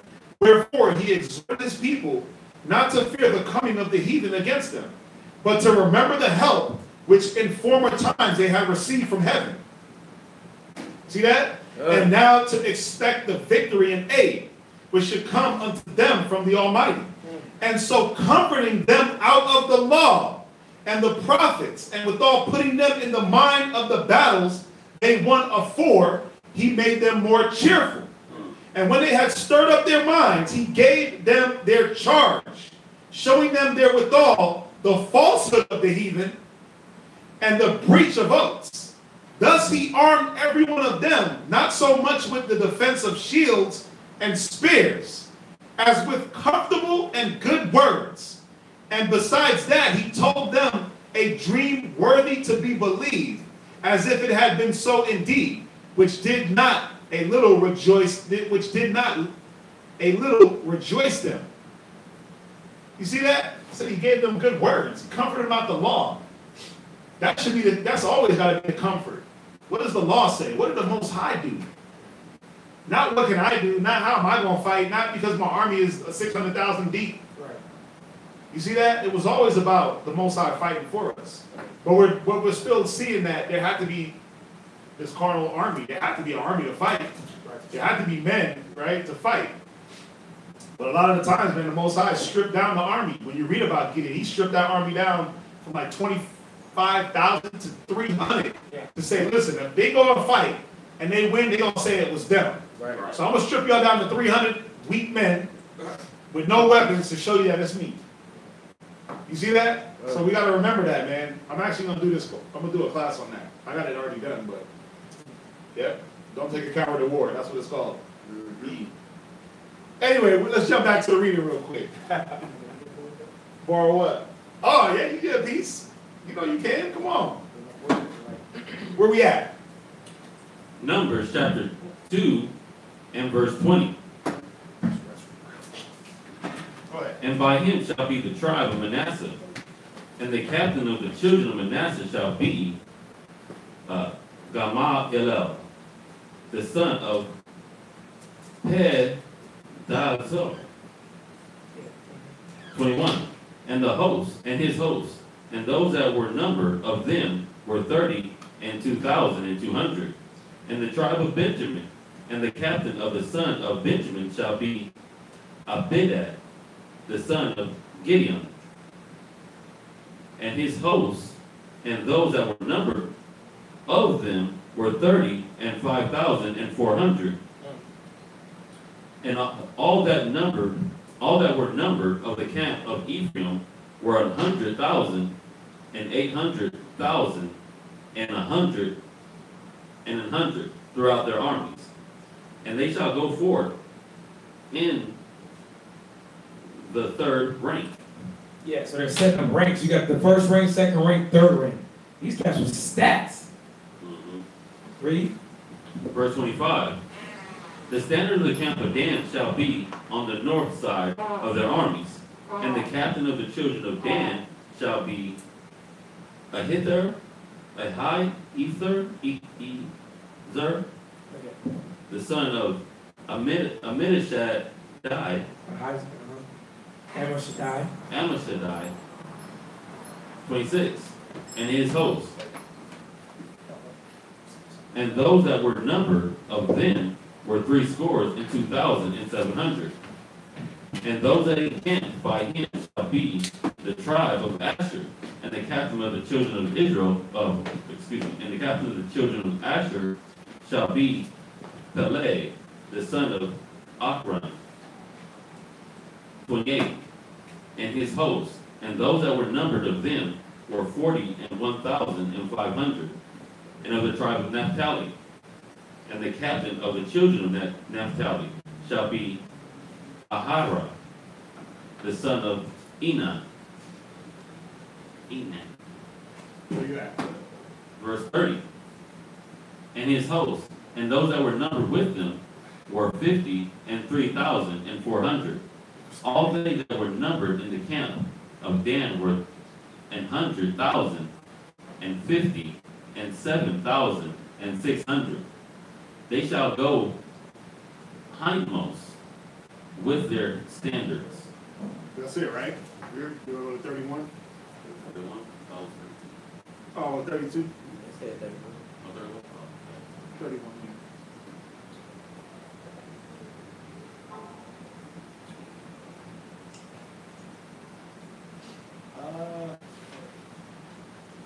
Go ahead. Hold on, let me see.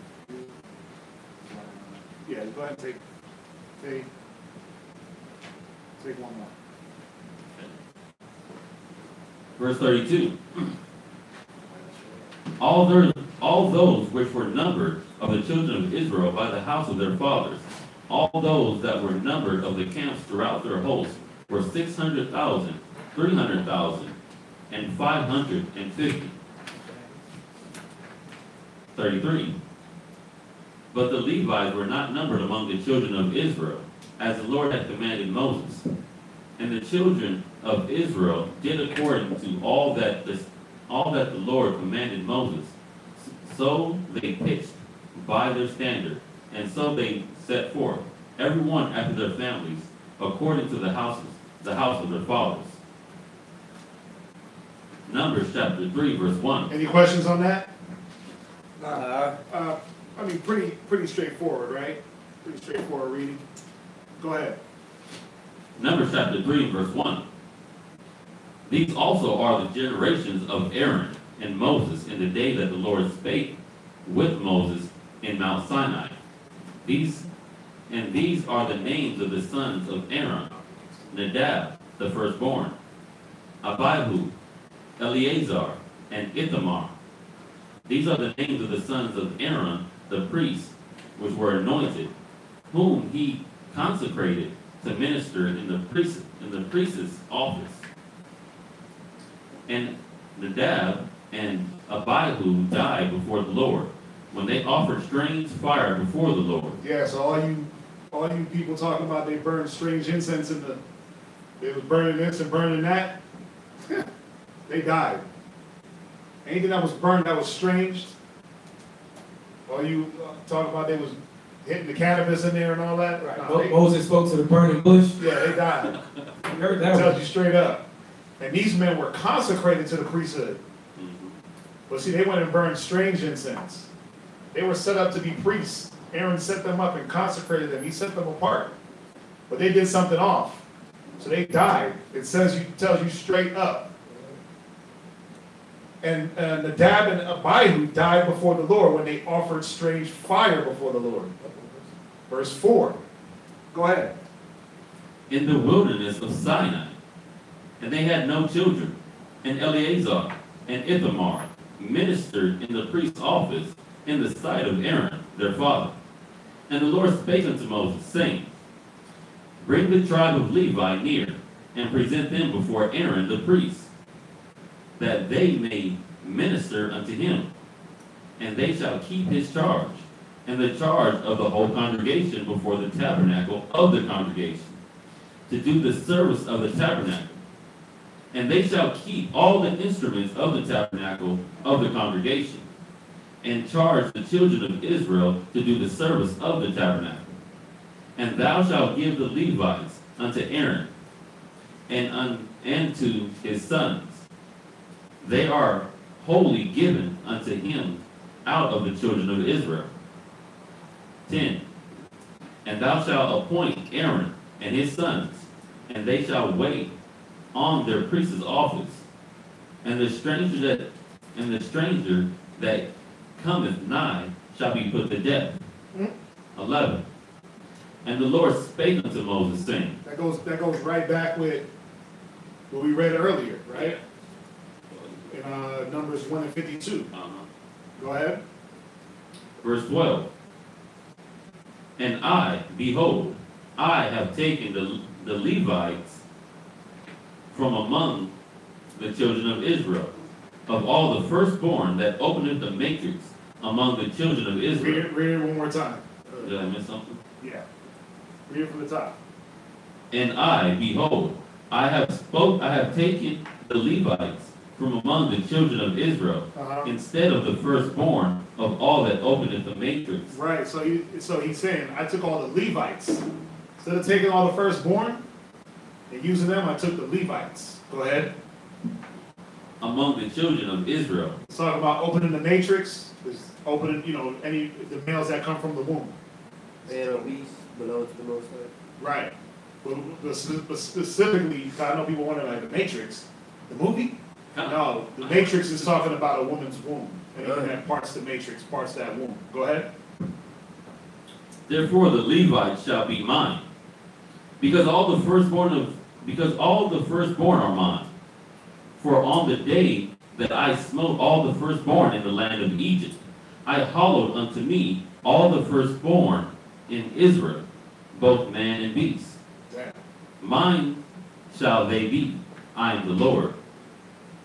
And the Lord spake unto Moses in the wilderness of Sinai, saying, Number the children of Levi after the house of their fathers, by their families, every male from a month old and upward shalt thou number them. And Moses numbered them according to all the word of the Lord, as he was commanded. And these were the sons of Levi, by their names, Gishon, and Kohath, and Merari. Merari.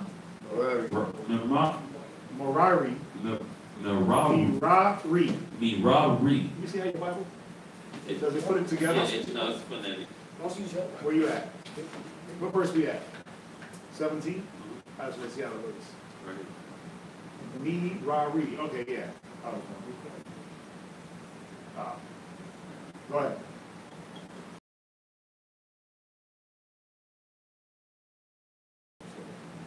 Libni, and Shimei, and the sons of Kohath by their families, Aram, and Izhar, Izhar, Hebron, and Uzel, 20, the sons of Merari by their families, Maphel, and Mushai. These are the families of the Levites according to their fathers.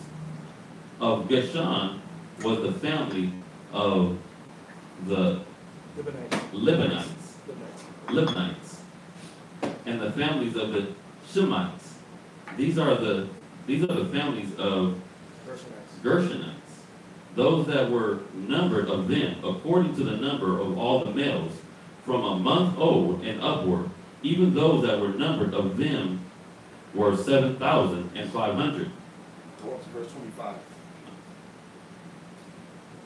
The families of the Gershonites shall pitch behind the tabernacle westward, and the chief of the house of the father of the Gershonites shall be Elisab, the son of Lael. And the charge of the son of Gershon in the tabernacle of the congregation shall be the tabernacle, and the tent, and the covering thereof, and the hanging of the door of the tabernacle of the congregation. Any questions? What's up, Carlos? Yeah, who are these families? The Levinites, the Shemites, the Gershonites? Who are they? So when we go up, it says, these are the children of Levi. So go to start at verse 15. I'll read it. It says in verse 14, Numbers 3 and 14, it says, and the Lord spoke unto Moses in the wilderness of Sinai, saying, number the children of Levi after the houses of their fathers, by their families, every male from a month old and upward shalt thou number them. And Moses numbered them according to the word of the Lord, as he was commanded. And these were the sons of Levi, by their names, Gershon, Kohath, and Merari. So they had sub-names after that, right? What do you mean by sub-names? Yeah, so you have the Levites, so technically they're Levites, right? Yeah. Oh, and right? then, yeah. And then they have sub-names. Yeah. Okay. Gershonites. It's like the household. It's the households. It's like me, if I had kids, they'd be the Zionites. Yeah. Zionalites. Watch, because this is the thing. Watch. Gotcha. Like Lamont. The Lord speaking Time. to Moses, our minister, because you got to see where it starts. But see, that's where it gets kind of confusing. Right? Does not And mind. shall appoint Aaron and his sons, and they shall wait, and the Lord spake unto Moses, behold, I take the Levites from among the children of Israel, because the first.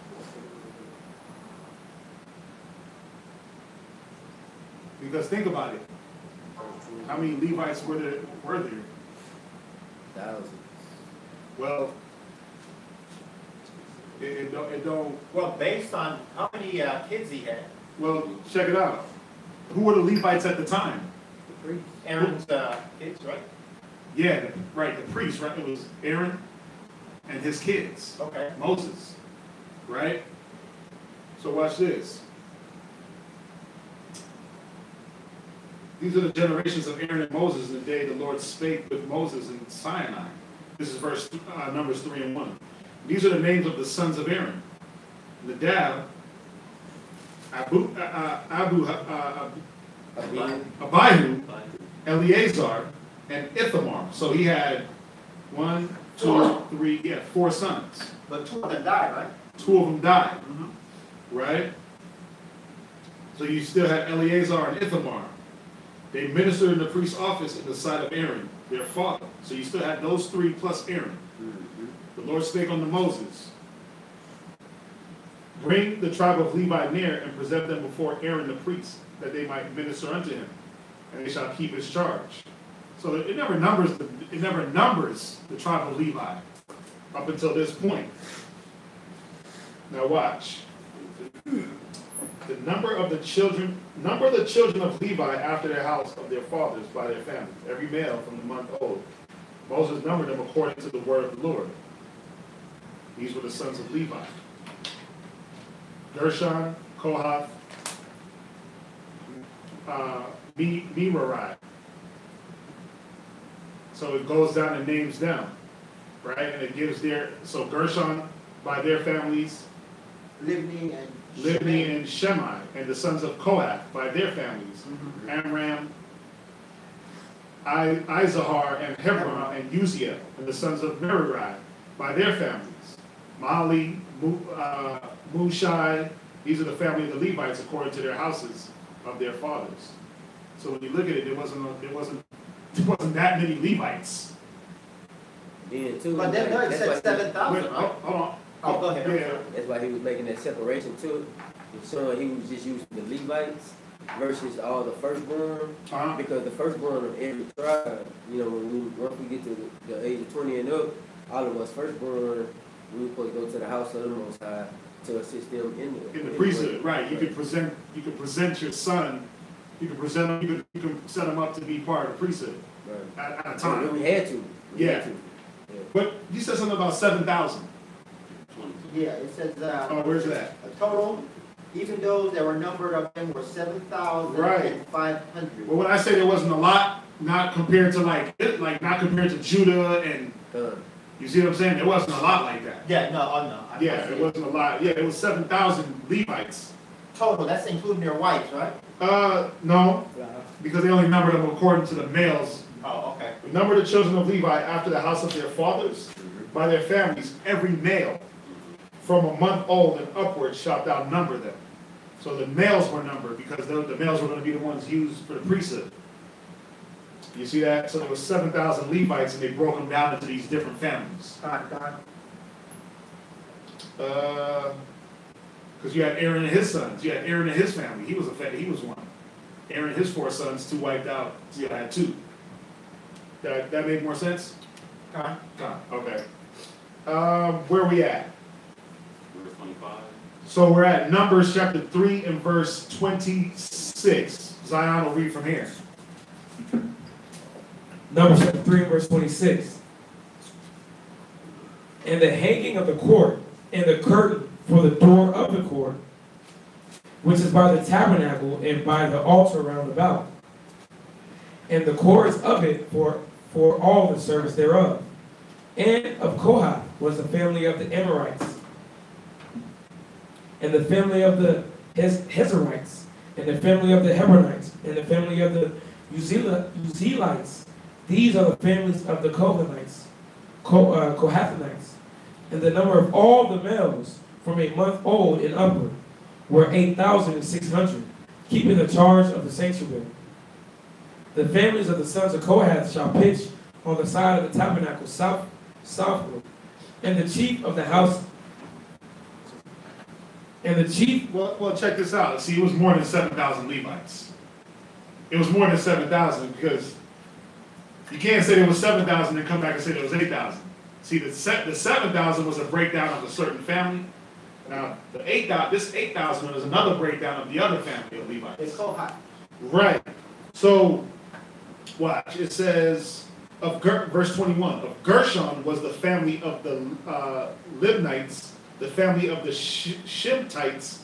These are the families of the Gershonites. So, of the Gershonites, because Gershon was a son. Of the Gershonites, There were 2 families. those were numbered of them according to the number of all the males from a month old and up. Even those that were numbered of them were 7,500. So there were 7,500 of Gershonites. Gotcha. Right. The Kohathites, what do they call them? Kohathites. Yeah, Kohathites. Right. Those were 8,600. You see that? Right. So it's going down and just breaking down the families. Okay, break it down by family. Okay. Yeah. Gotcha. So there was more than 7,000 Levites. There was a lot of Levites, but he's breaking it down by families now. Go ahead. Verse 32. 32. Verse 30. Verse 28. Verse 28. Yeah, you didn't read that. Okay. Read it again. Verse 28. And the number of all the males from a month old and upward were 8,600, keeping the charge of the sanctuary. The families of the sons of Kohath shall pitch on the side of the tabernacle southward. And the chief of the house of the father of the families of the Kohites shall be Eliphaz and the son of Uzziel. And their charge shall be the ark, and the table, and the candlestick, and the altars and the vessels of the sanctuary wherewith they minister, and the hanging, and all the service thereof. And Eleazar the son of Aaron, the priest, shall be chief over the chief of the Levites, and have the oversight of them that keep the charge of the sanctuary. Of Merari was the family of the Mahalites, and the family of the Mushites. These are the families of the Merari. Merari. Verse 34. And all of those that were numbered of them, according to the number of all the males from a month old and upward, were 6,200. And the chief of the house of the father of the families of Merari was Zerel, the son of the Abiel. These shall pitch on the side of the tabernacle northward. And under the custody of charge of the sons of Merari shall be the boards of the tabernacle, and the bars thereof, and the pillars thereof, and the sockets thereof, and all the vessels thereof, and all that serveth thereto. Verse 37. And the pillars of the courts round about, and their sockets, and their pins, and their cords. But those that encamp before the tabernacle toward east, even before the tabernacle of the congregation eastward, shall be Moses and Aaron and the sons keeping the charge of the sanctuary, for the charge of the children of Israel, and the stranger that cometh nigh shall be put to death. Where you at? Verse 39. Okay. All that were numbered of the Levites, which Moses and Aaron numbered at the commandment of the Lord throughout their families, and or all the males from the month old and upward, were 22,000. Verse 40. And the Lord said unto Moses, number all the firstborn of the males of the children of Israel from a month old and upward, and take the number of their names. And thou shalt take the Levites for me, I the Lord, instead of the firstborn among the children of Israel, and the cattle of the Levites instead of all the firstlings among the cattle of the children of Israel. And Moses numbered, as the Lord commanded him, all the firstborn among the children of Israel, and all the firstborn males by the number of names from a month old and upward, of those that were numbered of them, were 22,203 scores and 13. Verse 44. And the Lord spake unto Moses, saying, take the Levites instead of all the firstborn among the children of Israel, and the cattle of the Levites instead of their cattle, and the Levites shall be mine. I am the Lord. Verse 46. And for those that are not to be redeemed of the 2,003 score and 13 of the firstborn of the children of Israel, which are more than the Levites, thou shalt even take 5 shekels apiece by the pole. After the shekel of the sanctuary shall thou take them. The shekel is 22 gerahs. And thou shalt give the money wherewith the odd number of them is to be redeemed upon Aaron and his sons. And Moses took the redemption money of them that were over and above them that were redeemed by the Levites. Verse 50. Of the firstborn of the children of Israel took he the money, 1,303 score and 5 shekels after the shekel of the sanctuary. And Moses gave the money of them that were redeemed unto Aaron and to the sons according to the word of the Lord. And the Lord commanded Moses. Chapter 4, verse 1. And the Lord spake unto Moses and unto Aaron, saying, take the sum of the sons of Korah from among the sons of Levi after their families by the house of their fathers. Yeah. What'd you read to? 4 and 2?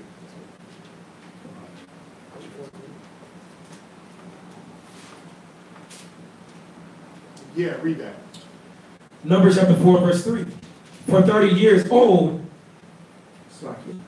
from 30 years old and upward, even until 50 years old, all that enter into the host to do the work in the tabernacle of the congregation, this shall be the service of the sons of Kohath in the tabernacle of the congregation about the most holy things.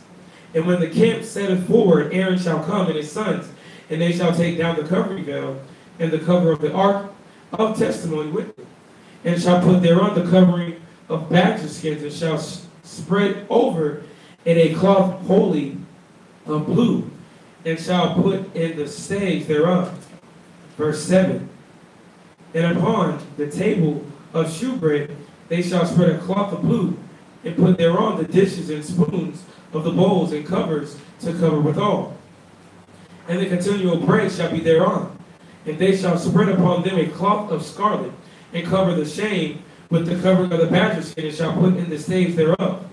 And they shall take a cloth of blue, and cover the candlestick of light, and his lamps, and his tongs, and his snuff dishes, and all the oil vessels thereof, wherewith they minister unto it.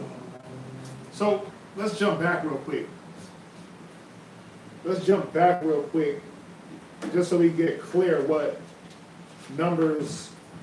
Let's jump back real quick just so we understand what Numbers chapter 3 and verse 46 and down is talking about. We was talking about the redeemed, right? Good. So basically what was going on was the Most High said, instead of taking the firstborn of Israel, we're going to take the Levites. But see, you got to pay a price. Since you're taking the Levites, Israel had to pay. They had to pay a price to get out of that. They had to pay a price since the Most High was taking the Levites instead of all the firstborn. You see that? So it says in verse 3 and 46, it says, and for those verse 44, Numbers 3 and 44. And the Lord spake unto Moses, saying, take the Levites instead of all the firstborn among the children of Israel. So he's telling them right here, take the Levites. And the cattle of the Levites instead of their cattle. So he's loosening them out of giving up the firstborn and giving up the cattle. And the Levites shall be mine, I am the Lord. And for those that are to be redeemed of the 203 score and 13 of the firstborn of the children of Israel, which are more than the Levites. So there was more Israelite firstborn than there was Levites. You see that? Thou shalt even take 5 shekels apiece by the pole. After the shekel of the sanctuary shalt thou take them. So there was 5 shekels for each firstborn. And thou shalt give the money wherewith the odd number of them, of them that is to be redeemed, unto Aaron and to his sons. So they're basically paying for the Most High taking the Levites. And Moses took the redemption money of them that were over and above them that were redeemed by the Levites. Of the firstborn of the children of Israel took he the money, 1,303 score and 5 shekels, after the shekel of the sanctuary. And Moses gave the money of them that were redeemed unto Aaron and his sons according to the word of the Lord. So they basically had to pay for that. Yeah. So that makes sense, right? I just wanted to make sure, because we were reading it so fast. I was like, wait a minute, hold up. Yeah, he was sliding through that. And it's good to take our time, and I mean, what's the rush?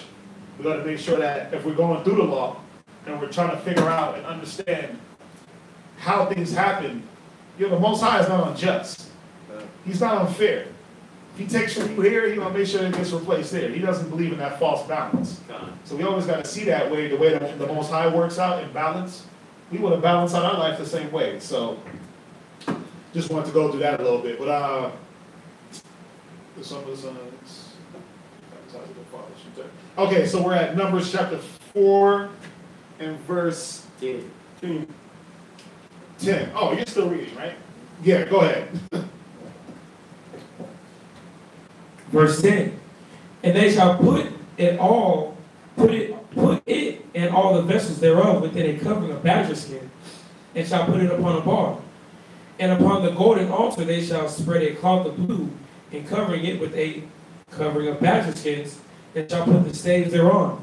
And they shall take the instruments of the ministry, wherewith they minister in the sanctuary, and put them in a cloth of blue, and cover them with a covering of badger skin, and shall put them on a bar. And they shall take away the ashes from the altar, and spread a purple cloth thereon.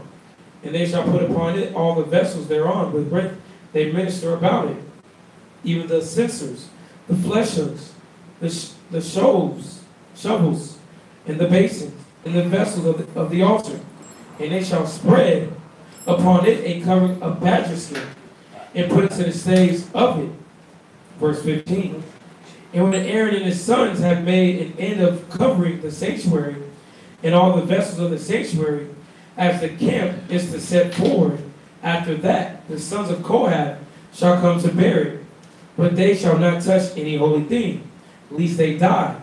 These things are the burden of the sons of Kohath, and the tabernacle of the congregation.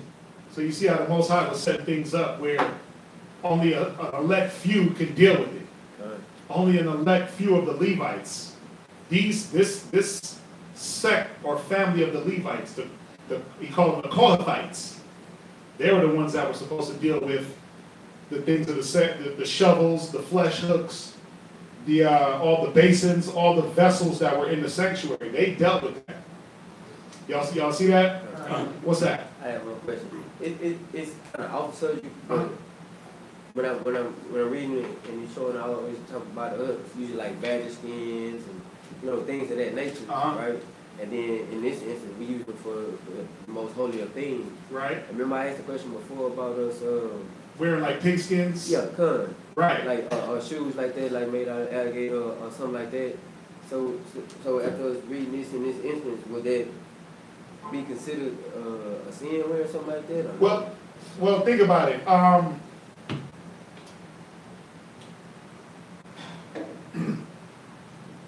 Remember It's a good. In chapter 11, when he tell us that he always would say we could have their carcasses in abomination. He wasn't saying like we can eat it, but No, it said you would the have their carcass in abomination. Watch. Let's go there real quick. Yes, sir. Let's just go there. He was telling us that you would have their carcass in abomination. Now, where's it at? It's Leviticus 11, right? Carnal. What verse is that? It's verse.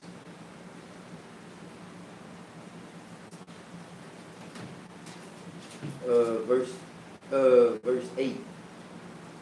11 and 8. Yeah, Leviticus 11. No, that's not it. It's verse 11 and 11. right. Read that. Read that. Leviticus 11 and verse 11. Leviticus chapter 11 and verse 11. Go ahead. They shall be even an abomination unto you. Ye shall not eat of their flesh. Read. But ye shall have their carcasses in abomination. Right. So think about it. When it says have their carcasses in abomination, what happens when you eat something unclean? You become abominable. You become abominable because if these animals, think about it. Were these animals abominable? Now, what's that? Go ahead. We had certain animals like, they were unclean to us. And we had certain men like dedication to doing these things. But we would always take the carcass, outside the camp, if we burn with fire. Right. But let's go back to that was in Numbers, right? No. Good. Numbers what again? 4. Numbers 4. 4 and 11. Just want to check something real quick. Badgers.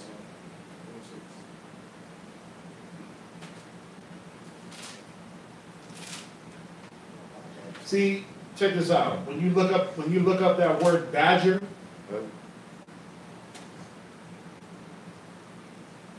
yeah. See, when you look it up, it says a kind of leather, skin or animal hide. Perhaps the animal yielding the skin. Now check this out. Because we know that this is not what it is.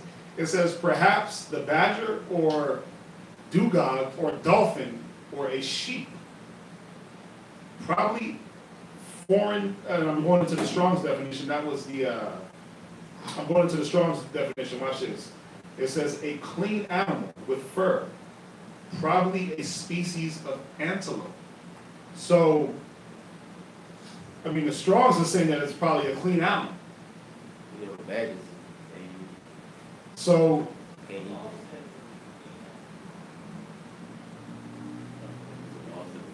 yeah, I mean, we had to deal with clean animals. I mean, the Most High. Think about it.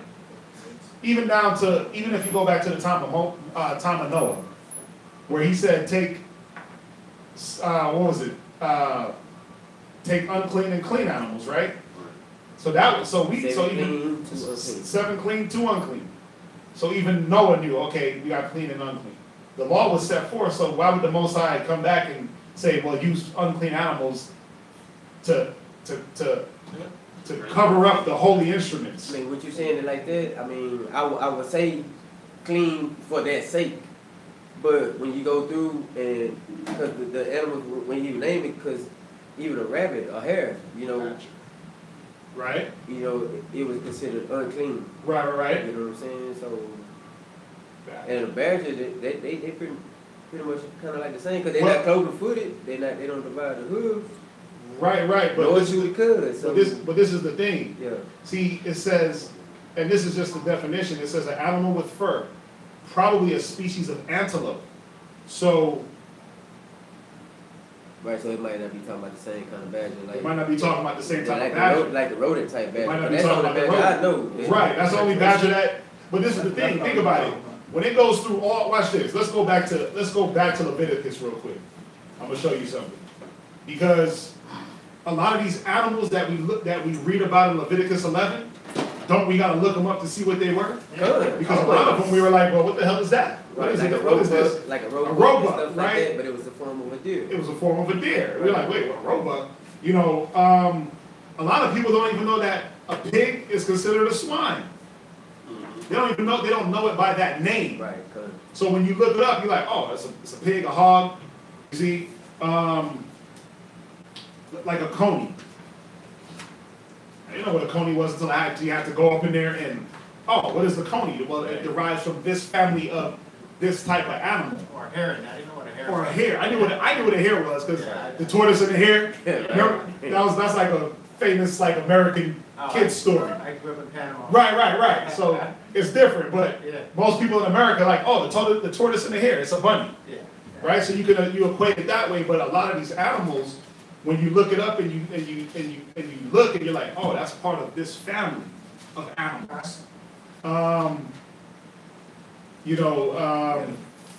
there's a lot of them. So yeah, so when you see the But then when badgers, it only shows. It only shows this fat little rodent They thing. they look like a skunk. Yeah. Right, but it could have been something. It could have been something different. They don't know that. It could have been something different because we know the Most High is not. Listen, the Scripture said the Most High is not the author of confusion, but of peace. So, it wouldn't make sense for him to say, well, these animals are unclean, and then they're unclean to you, but go ahead and use them for the purpose of the sanctuary, which is supposed to be the holiest of the holies, and then use their skins to cover up the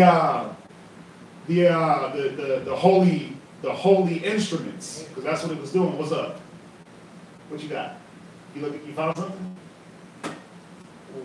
Because it even said, listen, the dewdog, medium-sized marine animal, which is one for which is species of manatees. Yeah, we have to do more research on it because, yeah, in a linear, and it says it here too, a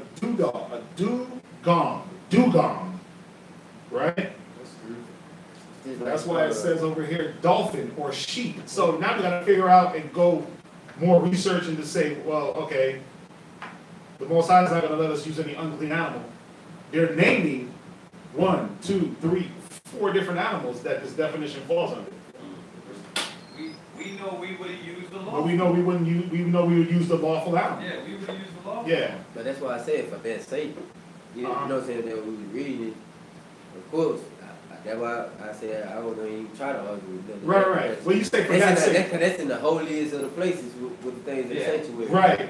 So I'm not gonna say he gonna take like it's just like he said. Let's take some swine. Yeah, like the little dude in Maccabees came with the swine on the altar. Right. What did he do? He defiled the temple. Right. So that's why I want to find out like what kind of badger that is. Right. Yeah. Right. And that's the thing. We got to look at the different definitions. And we see that it gives 4 animals. We got to go with what's clean. Right. We were in verse 11. 4 and 11. Yeah. Verse 4 and 11. Yeah. But see, we got to look and see again. We got to use the clean animal. This is it's really just process of elimination, logical thinking. What did the Most High intend for us? Is he going to confuse us? And you got to see that, again, things have been changed up on us. Definitions have been changed. The meaning of things have been changed, and we got to, it's up to us to search it out and see what is what. Where we at? This is Exodus chapter 4. Numbers, I apologize, Numbers. Verse 4, did you say?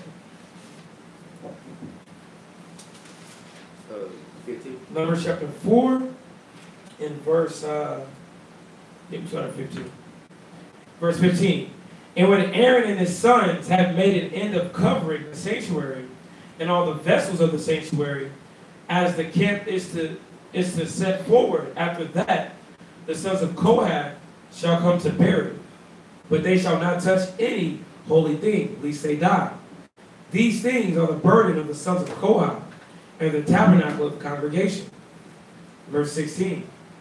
And to the office of Eleazar, the son of Aaron, the priest pertaineth the oil for the light, and the sweet incense, and the daily meat offering, and the atoning oil, and the oversight of all the tabernacle, and of all that therein is, and the sanctuary, and in the vessels thereof.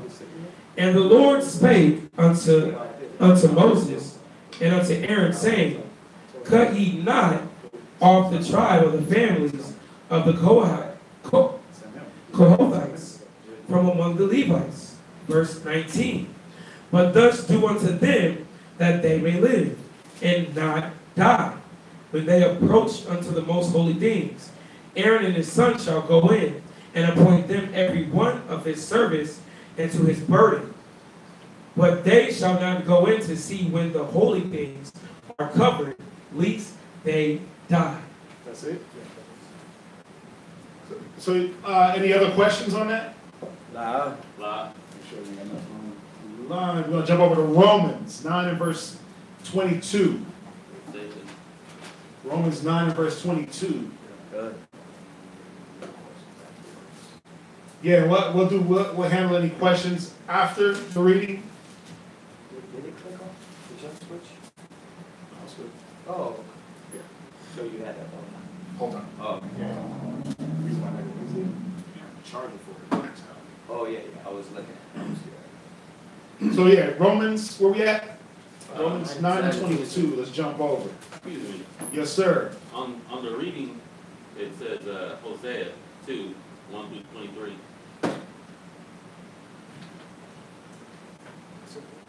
No. You mean the title? Yeah. We got it right up there. No. I think I'm going to skip it. What is that? Hosea what? Yeah, I have Numbers 1 and 1 through 4:20, and then Hosea 2, 1. Okay, so we got to read Hosea. 2 and 1 Con. through 23. Con. Okay. So go there real quick, and I'll just look. You probably missed it when you rewrote it. Go to Hosea.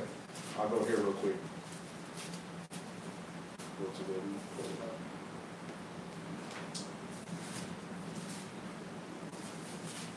Go ahead real quick, Zion. Just go ahead. I'll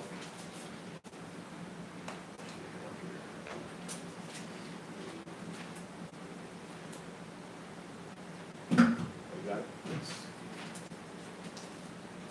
Numbers. Yeah, Hosea 2 and 1 through 23. Zion. Yeah. Hosea 2 and 1. Hosea chapter 2 and verse 1. Through 23. Say ye unto your brethren, Amni, and to your sisters, Ruhamah, plead with your mother, plead, for she is not my wife, neither am I her husband. Let her therefore put away the whoredoms out of her sight of her adulteries from between her breasts. Lest I stripped her naked, and set her as in the day that she was born, and make her as a wilderness, and set her like a dry land, and slay her with thirst. And I will not have mercy upon her children, for they be the children of whoredoms, for their mother hath played the harlot. She that conceived them hath both done shamefully, for she said, I will go after my lovers, that give me my bread and my water, my wool and my flax, my oil and my drink. Verse 6, Therefore, hold, I will hedge up thy way with thorns and make a wall, that she shall not find her paths, and she shall not follow after her lovers, but she shall not overtake them, and she shall seek them, but shall not find them. Then shall she say, I will go. This chapter goes with Jeremiah 3. And it just shows that Israel was committing adultery with the other nations. This is spiritual adultery. This spiritual adultery was because we were worshiping other gods. We were following this particular god of the Canaanites, of these other nations. So it shows you two things here. That there is a such thing as spiritual adultery and spiritual fornication. A lot of people don't understand that. You know, even when we talk about, we went over last week about divorcing. It says that it can only be for fornication. Well, yeah, you can bring in a whole Christmas tree in the house. You obviously know that's fornication. That's spiritual fornication, right? You're dealing with other gods, other ideas, other things that's going to take you outside of the knowledge of the Most High. That's a spiritual fornication. A lot of people don't get that. So you know, you're not going to sit there and be with your wife. You're not going to sit there and be with your husband when he's pulling in. He's talking about, I'm worshiping the devil. You know what I mean? I'm an atheist. You know, you're not just going to sit there and deal with that. You have the right to cut that person off. So this is that spiritual adultery that they were dealing with. This is those whoredoms and fornication they was dealing with. So this chapter goes right with Jeremiah 3. You see, it's the common theme. Israel was, when they were dealing with these nations, you know, that's why I like Maccabees 1.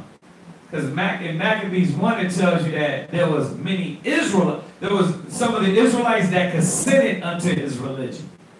So not everybody, because the Most High reserved 7,000 men that have not bowed to the knee of Satan, of Baal. But a lot of Israelites did this. Go ahead. Verse 7. And she shall follow after her lovers, but she shall not overtake them. And she shall seek them, but shall not find them. Then shall she say, I will go and return to my first husband. It reminds me of Isaiah 30th chapter, where the Most High said, woe to my people that go down and put their strength in Pharaoh. They put their strength in Egypt. So, but it comes out and reading that chapter, it says, but the strength of Pharaoh will be your shame. So, you know, us believing in these idolatry, putting these things before the Most High, that is our shame. Right? Go ahead. For then was it better with me than now. Verse 8. For she did not know that I gave her corn, and wine, and oil, and multiplied her silver and gold, which they prepared for Baal. Right. Remember it says they waxed fat and kicked and forsook the Most High. You know, who begat them. You know, we get blessed. We get all these things, and we give it to the other nations. That reminds me of Ezekiel 16. When you read down in Ezekiel 16, it says that the Most High beautified us. He says regularly you will come and pay a whore, but Israel, you went and paid your pimps or the people that you were supposed to be getting money from. John. Yeah, the Johns. You know, that's what it says in Ezekiel 16. So it's because we are backwards. And I say are in the sense of when we're out of order as a nation, we do things backwards. You know? Go ahead. Verse 9. Therefore will I return and take away my corn in the time thereof, and my wine in the season thereof, and will recover my wool and my flax given to cover her nakedness. And now I will discover her lewdness in the sight of her lovers, and none shall deliver her out of my hand. Verse 11. I will also cause all her mirth to cease, her feast days, her new moons, and her Sabbaths, and all her solemn feasts, and I will destroy her vines. Right, that goes with the Amos 5, right? I despise your feast days. Go ahead. These are my rewards that my lovers have given me, and I will make them a forest, and the beasts of the field shall eat them. And I will visit upon her the days of Baalim, wherein she burned incense to them. And she decked herself with her earrings and her jewels, and she went after her lovers. and forgot me, saith the Lord.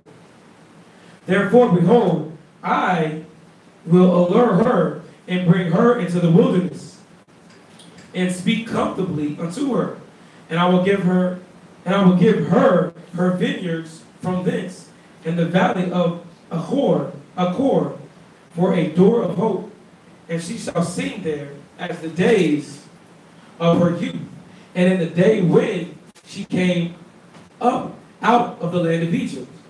And it shall be as that day, saith the Lord, that thou shalt call me Ishi, and shall call me no more Baali. Verse 17. For I will take away the names of Baalim out of her mouth. Right. Ayash. Verse 16. Ayash, which is man, translated to you no longer call me your husband. Right? So you're no longer going to call me that. It says, and shall call me no more Baal, which is, they got here, Lord. Go ahead. Verse 18. And in that day I will make a covenant for them with the beasts of the field, and with the fowls of the heaven, and with the creeping things of the ground. And I will break the bow of the sword of the battle, or the sword and the battle, out of the earth, and will make them to lie down safely. And I will betroth thee unto me forever. Yea, I will betroth thee unto me in righteousness and in judgment, and in loving kindness and in mercies. I will even betroth thee unto me in faithfulness, and thou shalt know the Lord. And we know that's that's that future prophecy. The Most High is betrothing us now. We're being prepared for that marriage, the righteous. Go ahead. Verse 21. And it shall come to pass in that day, I will hear, saith the Lord. I will hear the heavens, and they shall hear the earth. And the earth shall hear the corn, and the wine, and the oil, and they shall hear Jezreel. Verse 23. And I will sow unto me in the earth, and I will have mercy upon her that had not obtained mercy. And I will say to them which were not my people, thou art my people. And they shall say, thou art my God. All right. We got that. Where we at next? Romans 9:22. Get that and I'll do the rest. Romans 9:22 to 29. And I'll do the rest.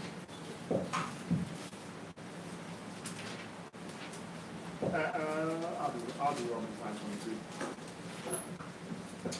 9:22. This is Romans chapter 9 and verse 22.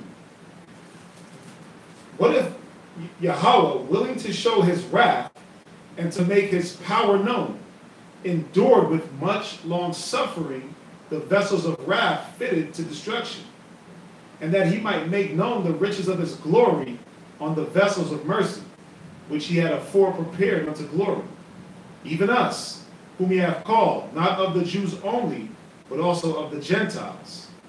As he saith also in Hosea, I will call them my people, which are not my people, and her beloved, which was not beloved. Right, which is, we just read in, partly in Hosea. What was that, Hosea 2? Hosea 2. And then also Hosea 1. Hosea 1 and 10. Go ahead. Verse 26. And it shall come to pass that in the place where it was said unto them, ye are not my people, there shall they be called the children of the living power. Mm-hmm. Now, who was he talking to? Hosea 1 and 10. Go there real quick.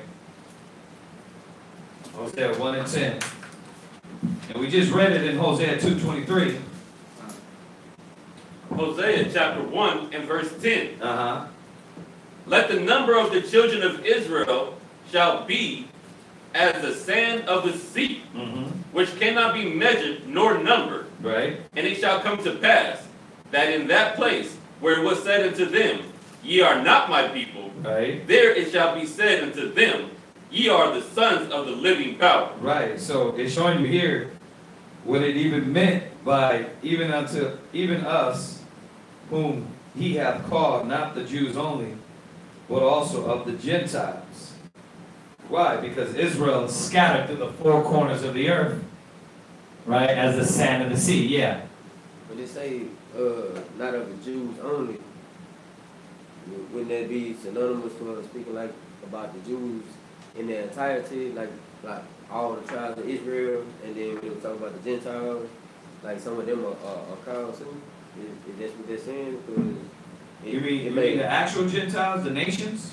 Yeah, I mean, because in that verse, it say not the Jews only, because we know Jews was used synonymously for you're right. the children of Israel.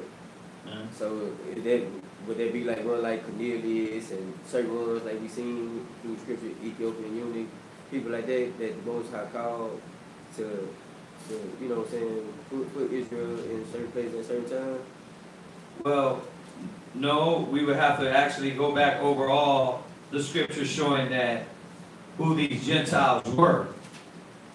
And that's the point of Hosea, that's the point of the next verse. And he's quoting from Hosea 1:10. What people were said, you are not my people. Who was said that to? Israel. It was said to Israel. So where it was said, ye are not my people, there was going to be told to them, they're the people of the Most High. But the Gentiles already knew that they weren't the Most High's people. The Gentiles, the other nations, they already knew that. So they didn't have to be told to them that you are not my people. Right, exactly. So yeah, this is talking about Israel scattered through the four corners of the earth, scattered amongst the Gentiles, calling themselves Gentiles. This is that Revelation 7, what no man can number, of all nations, all kindreds, and all tongues. These are those people. It goes back to, you got to go back to the adoption. Still on? It's not charging. It's not charging? It's on 10% now. Yeah. Got to get another charger up there. So when you go back to the adoptions. So when they say not of the Jews only, it's just talking about the ones who knew they were Jews. Yeah, not of the Jews only, the ones that knew they were Israelites. It's like the question you were asking the other day about Paul. Why was it necessary for Paul to go to the Gentiles, right? No, I had asked why would we follow his teaching right. if he was sent to the Gentiles and speaking to the Jews? Right, that question is saying the same thing. It's like the purpose was because the Most High them all to be taught. He wanted the ones that knew they were Jews to be taught about Hamashiach, because they didn't know about Hamashiach. And then he wanted these Gentiles, the Israelites that were scattered amongst them, to know about Hamashiach. Yeah. And then the second part to that was, if he had already sent his 12 apostles out to go to all the other nations, and he said, go not into the way of the Gentiles. Right. Why Paul had to go to the Gentiles? You see what I'm saying? Right. Because, remember, you had the nations that were the people of the other nations. He was saying, don't go to them. And I remember when I asked about that, and I was like, okay, what I said, that all the Hamitic people weren't considered to be Gentiles. All the what? Hamitic. Like the other nations, because when he had said who the Gentiles were, I was thinking about the sons of Japheth versus the sons of Ham, because he never called them the Gentiles, but he spoke to them as dogs because they didn't have the law. No, they were all called Gentiles because the definition of Gentile is anybody outside of the nation of Israel. So all the nations were called Gentiles at some time. You know, the word nations means Gentiles in the New Testament. So all these nations, which didn't include Israel, were Gentiles. It's that word is just used in the New Testament. But back to this point is that remember the adoption. What he's talking about is in the place that you Hosea 2. The reason why the reading is this way, because if you go back to Hosea 2 and you read down how the Most High was cutting us off, he had to come back and say, I'm going to betroth you unto me. Right. Who was he talking about?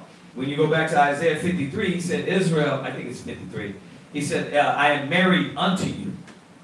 He was married to Israel. Right. So, yeah, he was reiterating that the Most High is going to bring us back, that one scattered through the four corners of the earth. Right. Okay. All right, go ahead and read out. Romans chapter 9 and verse 29.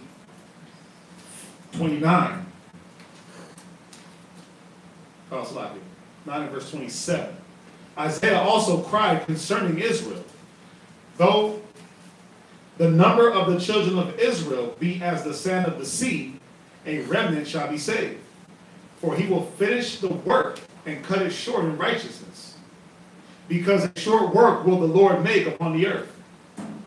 And as Isaiah said before, except the Lord of Sabaoth, Shabbath, had left us a seed, we had been as Sodom and been like Gomorrah. Mm-hmm. What shall we say then? That the Gentiles which follow not after righteousness have attained to righteousness, even the righteousness which is of faith?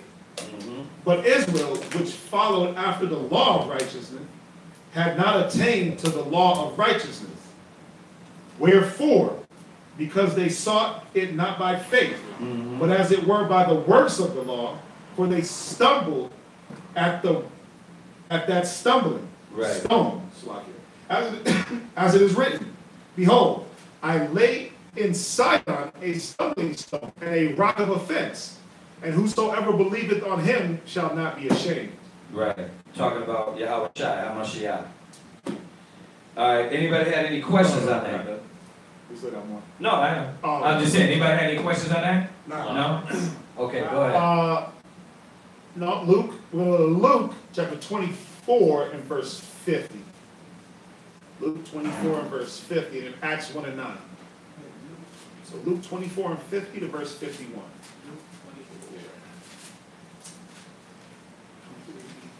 Luke 24 and 50. And verse 50.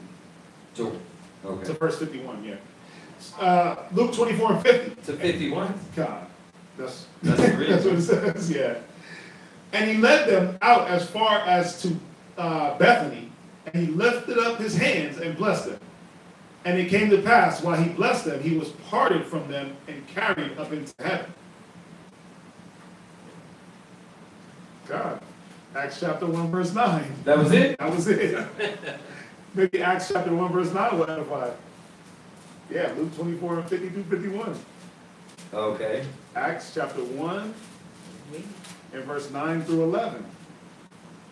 Acts chapter 1 and verse 9. And when he had spoken these things, while they beheld, he was taken up, and a cloud received him out of their sight. And while they looked steadfastly towards heaven, as he went up, behold, two men stood by them in white apparel. Right. Which also said, Ye men of Galilee, why stand ye gazing up into heaven? This same yahawashi, which is taken up from you into heaven, shall so come in like manner as ye have seen him go into heaven. All right. That's it. That's it. Self-explanatory. There was one question. I didn't hit it. What's that? I'll go to it real quick. I'm not going to be able to see it. The messages are cut off. Allison, can you see all the messages? Do you see the one where they asked about when we remember things when after Christ gives us a new body? Right. We did that. We answered that. We answered that last night. I literally answered that last night. Because there was another brother that asked that question. Yeah. Yeah, so just send them the link from last night. Because the beginning of class, you don't even have to watch the whole class. It was in First question. It was the first question. I just want to make sure. Yeah. Before I Yeah. said something, because it sounded a little different. Nah. Well, What was it saying? Can you read it? Oh, okay. You got it? He said, when Yahawashi comes back, and the ones who make it get a new immortal body, do they remember? oh, it is a little different. It is a little different. So what? It sounds similar though. So forgive us for that. So read it again. It says, when Yahawashi comes back, and the ones who make it get a new immortal body, do they remember living before Yahawashi came back? Do they remember living? They said, do they remember live, L-I-V-E, but I'm assuming Do they remember living? Like in their past lives? Yeah, before they got that immortal body. Right, well, there's a scripture, I gotta find it though. I think it's either in the,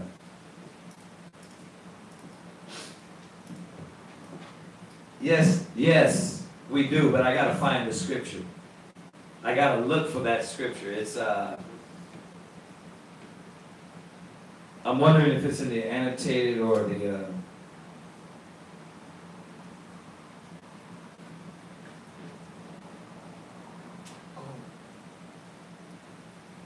we went over yesterday, first St. John 15:26, where he said, I will bring all things to your remembrance, but there's another one.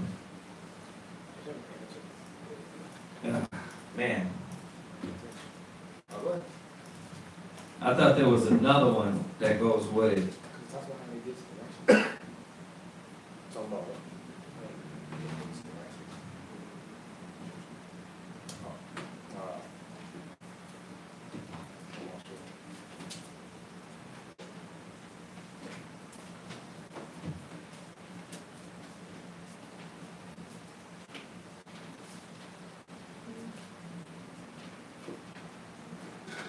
Pardon me.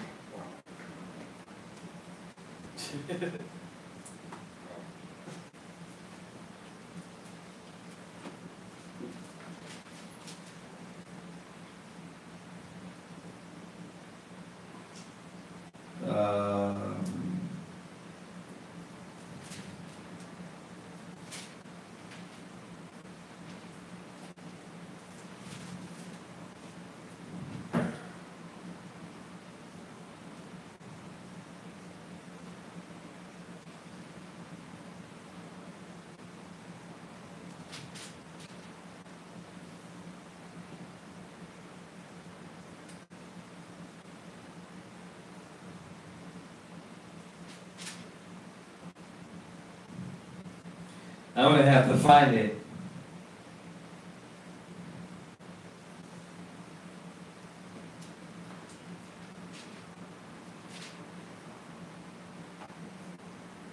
The one yesterday I was showing, they were asking about. Do you remember your family? Do you remember your family? When you're regenerated. Something like that. But they're asking about what again? They're asking about when Yahawashi comes and gives Well, us. we remember what we did. We remember our lives. There is a scripture, man. It's irritating me. A brother hit me up the other day. He said, he said, I don't know how you be answering all those questions. See, I don't know everything. I don't got the answer all the time. It's just not remembering. Yeah. I know it's there, but I'm having those brain farts. But I gotta find it. I know there is a scripture that says it, and it says something to the point. I know St. John says, "I'll bring all things to your remembrance," but it's another one, man. I gotta find it. You know, when I find it, hit me up. My number's 281-707-2737. Let me look for it. Text me and say, hey, I asked that question. And then what I'll do is I'll find it and then get it to you. Because there is a scripture that says it's something like, it's almost like the scripture I went over yesterday where it says their sins are going to be brought before their face. Huh? Yeah, there's one in the, yeah, I showed him that one yesterday, but she's trying to say on the positive, or he's trying to say on a positive note. So I didn't want to go to that one because that one's talking about, you know, their sins being brought before them. You know, but there's another one, man. Yeah, I gotta find it. Give me a second. Hit me up, 281-707-2737, and I'll find it for you. What other questions we got? That was it. That was it? Yeah, that was the. All right, we're not gonna go over Hebrew because we're missing a few people. The kids ain't here, so we're gonna give you all a few seconds for the questions. Any more questions? All right, so now's the time. Now is the time. So now I'll tell you, it might be It might. October part. Ezra's? Second Ezra? Oh. Yeah, I have to think about it. I kind of remember you saying something about it in the class. I think it was a regeneration class. Or Yeah. maybe it was one that brought us up. Did. Where it talks about, you talking about 2nd Ezra 7? Yeah. When it goes in and it shows like, it's probably 2nd Ezra 7. Those extra.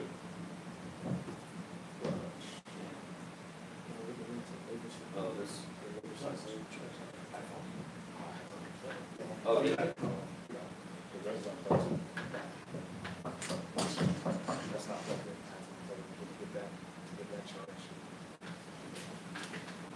Yeah, I'll have to find that one. Do they got anything else? Anything else out? Anything else? All right, we'll give you all a few seconds. Mercy and responded, no, it was different. I've seen that from last night. Oh yeah, that was Yeah. talking about our question. On the same question. Yeah. No, I got your question. It is slightly different from last night. I gotta find that scripture though. Where is it? Give me a second. And yeah, I'll find it. We're trying to give y'all, other brothers and sisters, a few questions, a few moments to see if y'all got any other questions. If not, we're gonna finish setting up the prayers.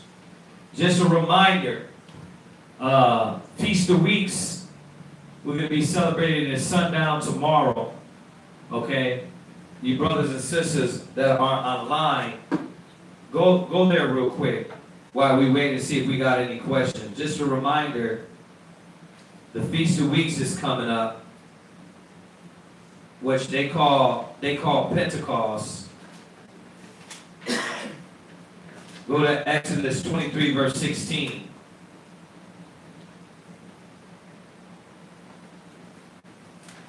Exodus 23, verse 16. Read that.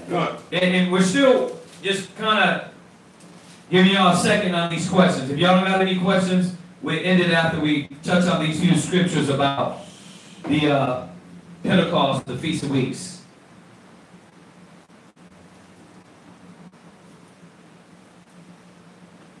There you go.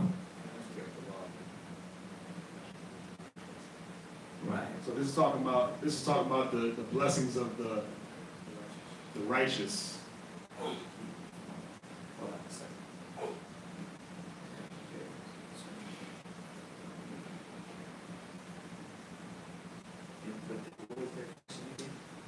Do they see their past life from their immortal bodies? Right. When they get, So this is one of them. There's another one too, though. There's another one though. Well, and this is. Go ahead and read that one real quick. This is 2nd Ezra's. Right. This is the annotated. Annotated Bible and Apocrypha. Right, so the reason why we use the annotated is because specifically in 2nd Esdras, the 7th chapter, there were certain verses taken out from like the 38 to like the hundreds, 100 and something. 100 and.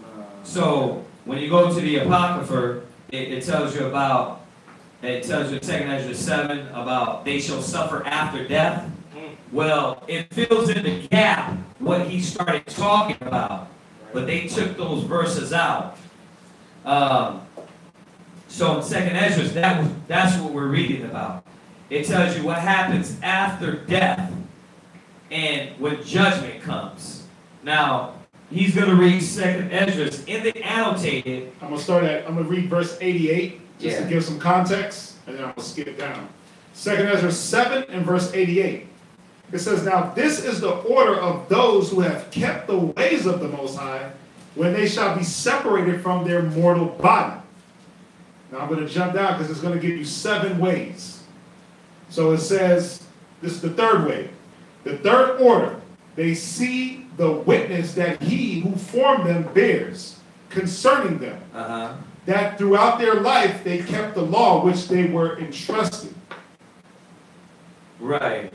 So what verse is that? This is verse 94. 94. So read it again. Verse 94. The 3rd order, they see the witness that he who formed them bears concerning them. That throughout their life they kept the law which they were entrusted. Right. So they're going to be able to see all the works they've done. Yeah. That kind of sounds like it goes with Revelation. Yeah. 2012. Yeah. Go there. I was thinking about the same one. Revelations. I'm hoping it's the same one. I was thinking too. So the books are open? Yeah. That's exactly what I was thinking. Yeah. So yeah, the Most High is going to open up these recordings, and as the sinners, the scripture says, go jump up to where it says it should accuse them, the wicked ones. This is the next page? Let's see here. But you know what? That's in the regular. No, that's it's in the regular box. Oh, no, it's in the same. it's in the same thing. Yeah, it's just up where the wicked.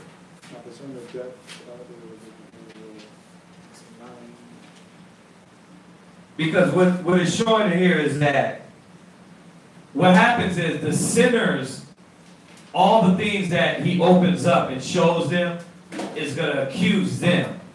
But the righteous, we're seeing in verse 94, when he shows us, is going to show us all the good things we've done in our past. Right? Yeah. And we would have to have some memory of We're going to have memory of it. It's going to bring us to our memory. So that's the point of, yeah. So go to Revelations though. Revelations what? 20 and verse 12. Revelations 20.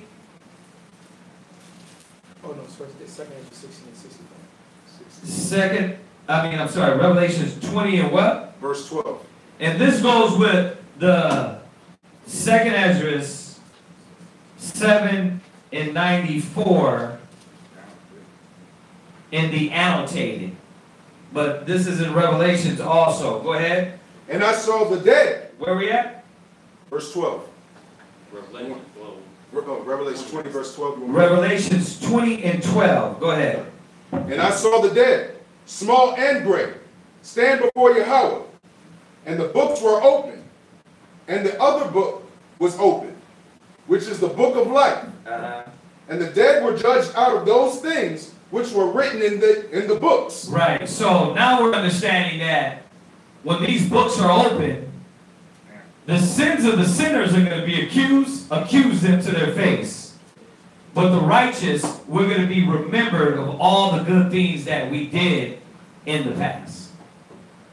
Y'all see that? Come on. So, yeah, that answers, That answers your question.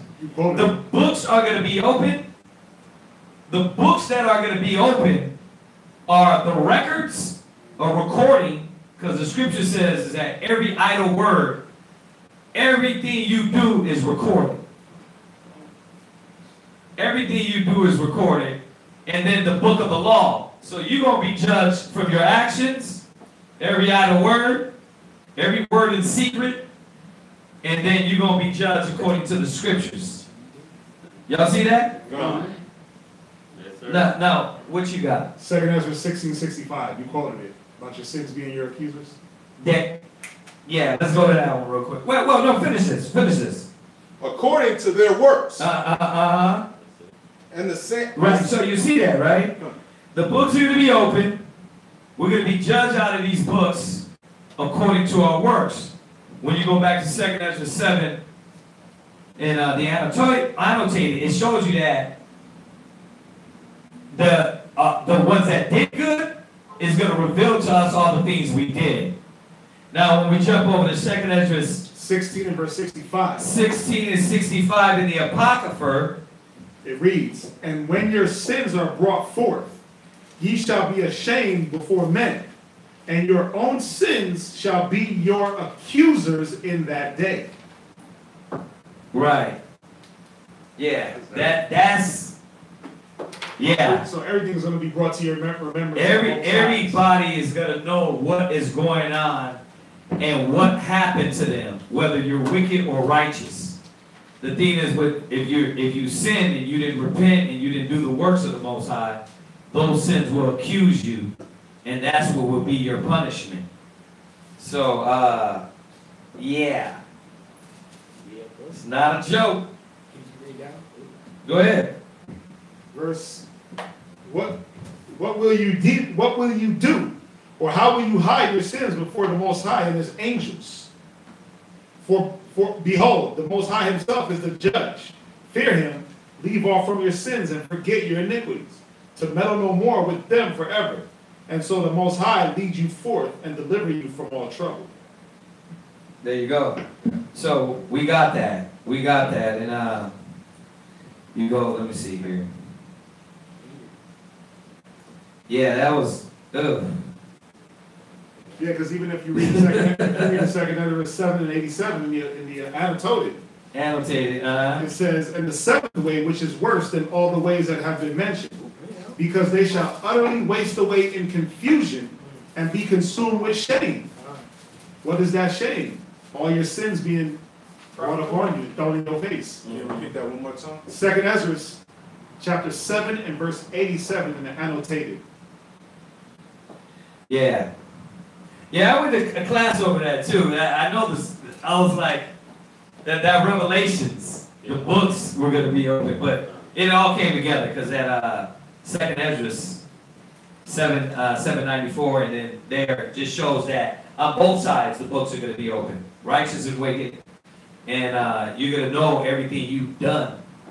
Was that 3-part class you did? Like life after death?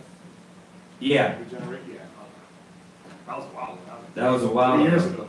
Yeah. I'm still in Tower. I remember that. Spirit brought it to my remembrance. Yeah. Things you remember right. whatsoever. All right, so hopefully that answers your question, sis. Back to Exodus chapter 23, verse 16. Right, and we're reading about the Feast of Weeks.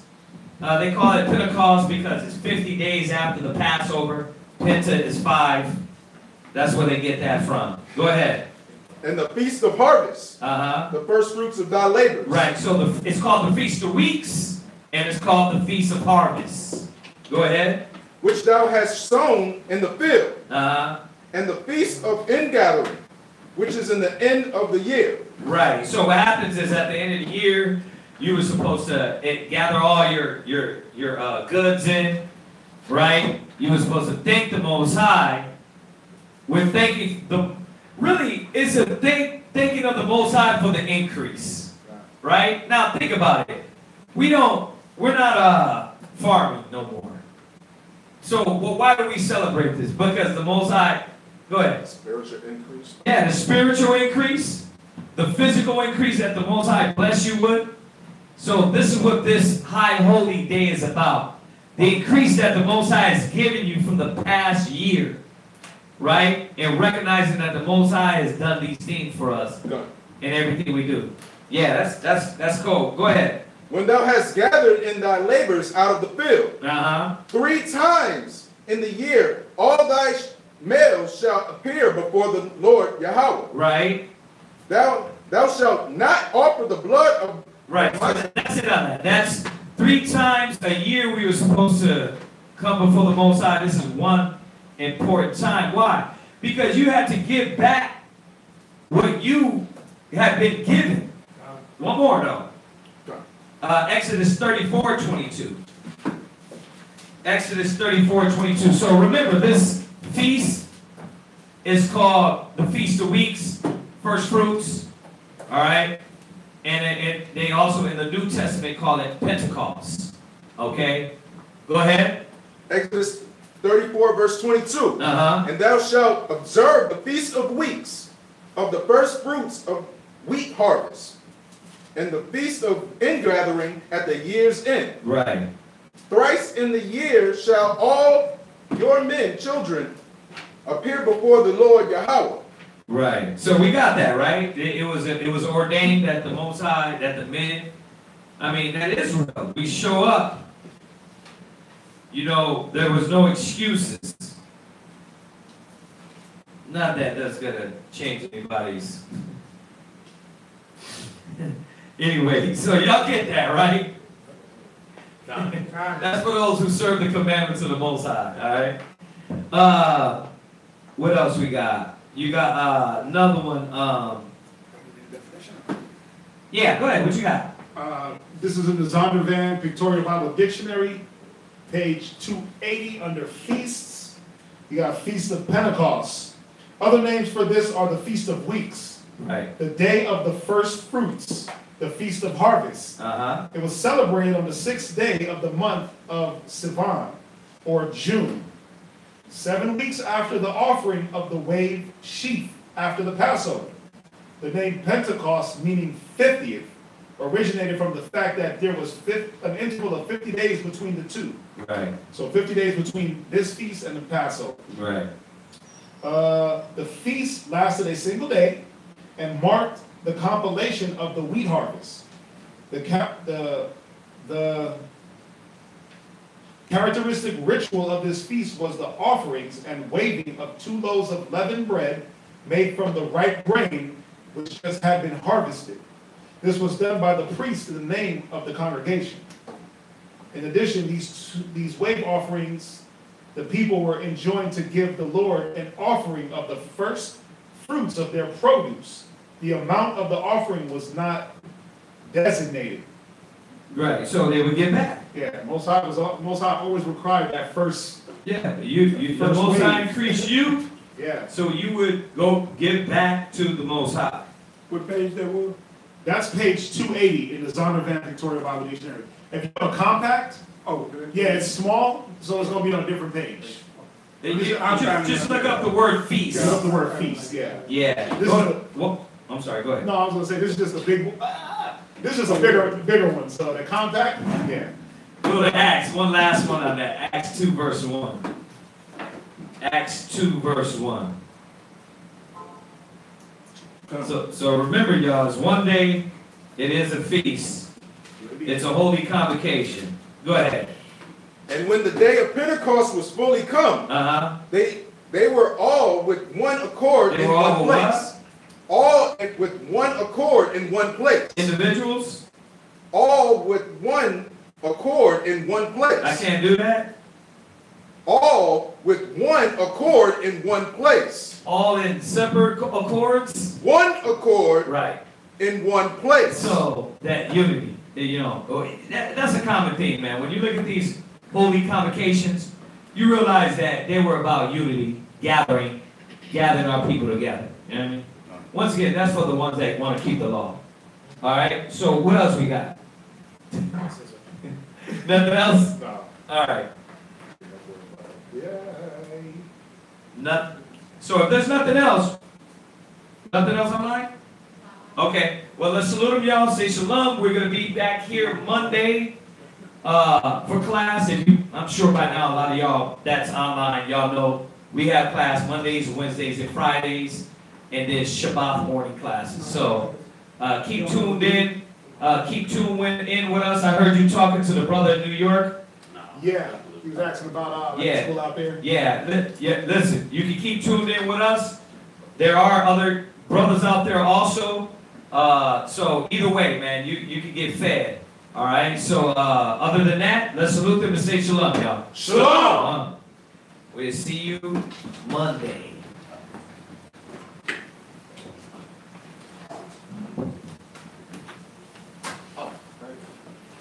What's up? Were you trying to- No, I was trying to.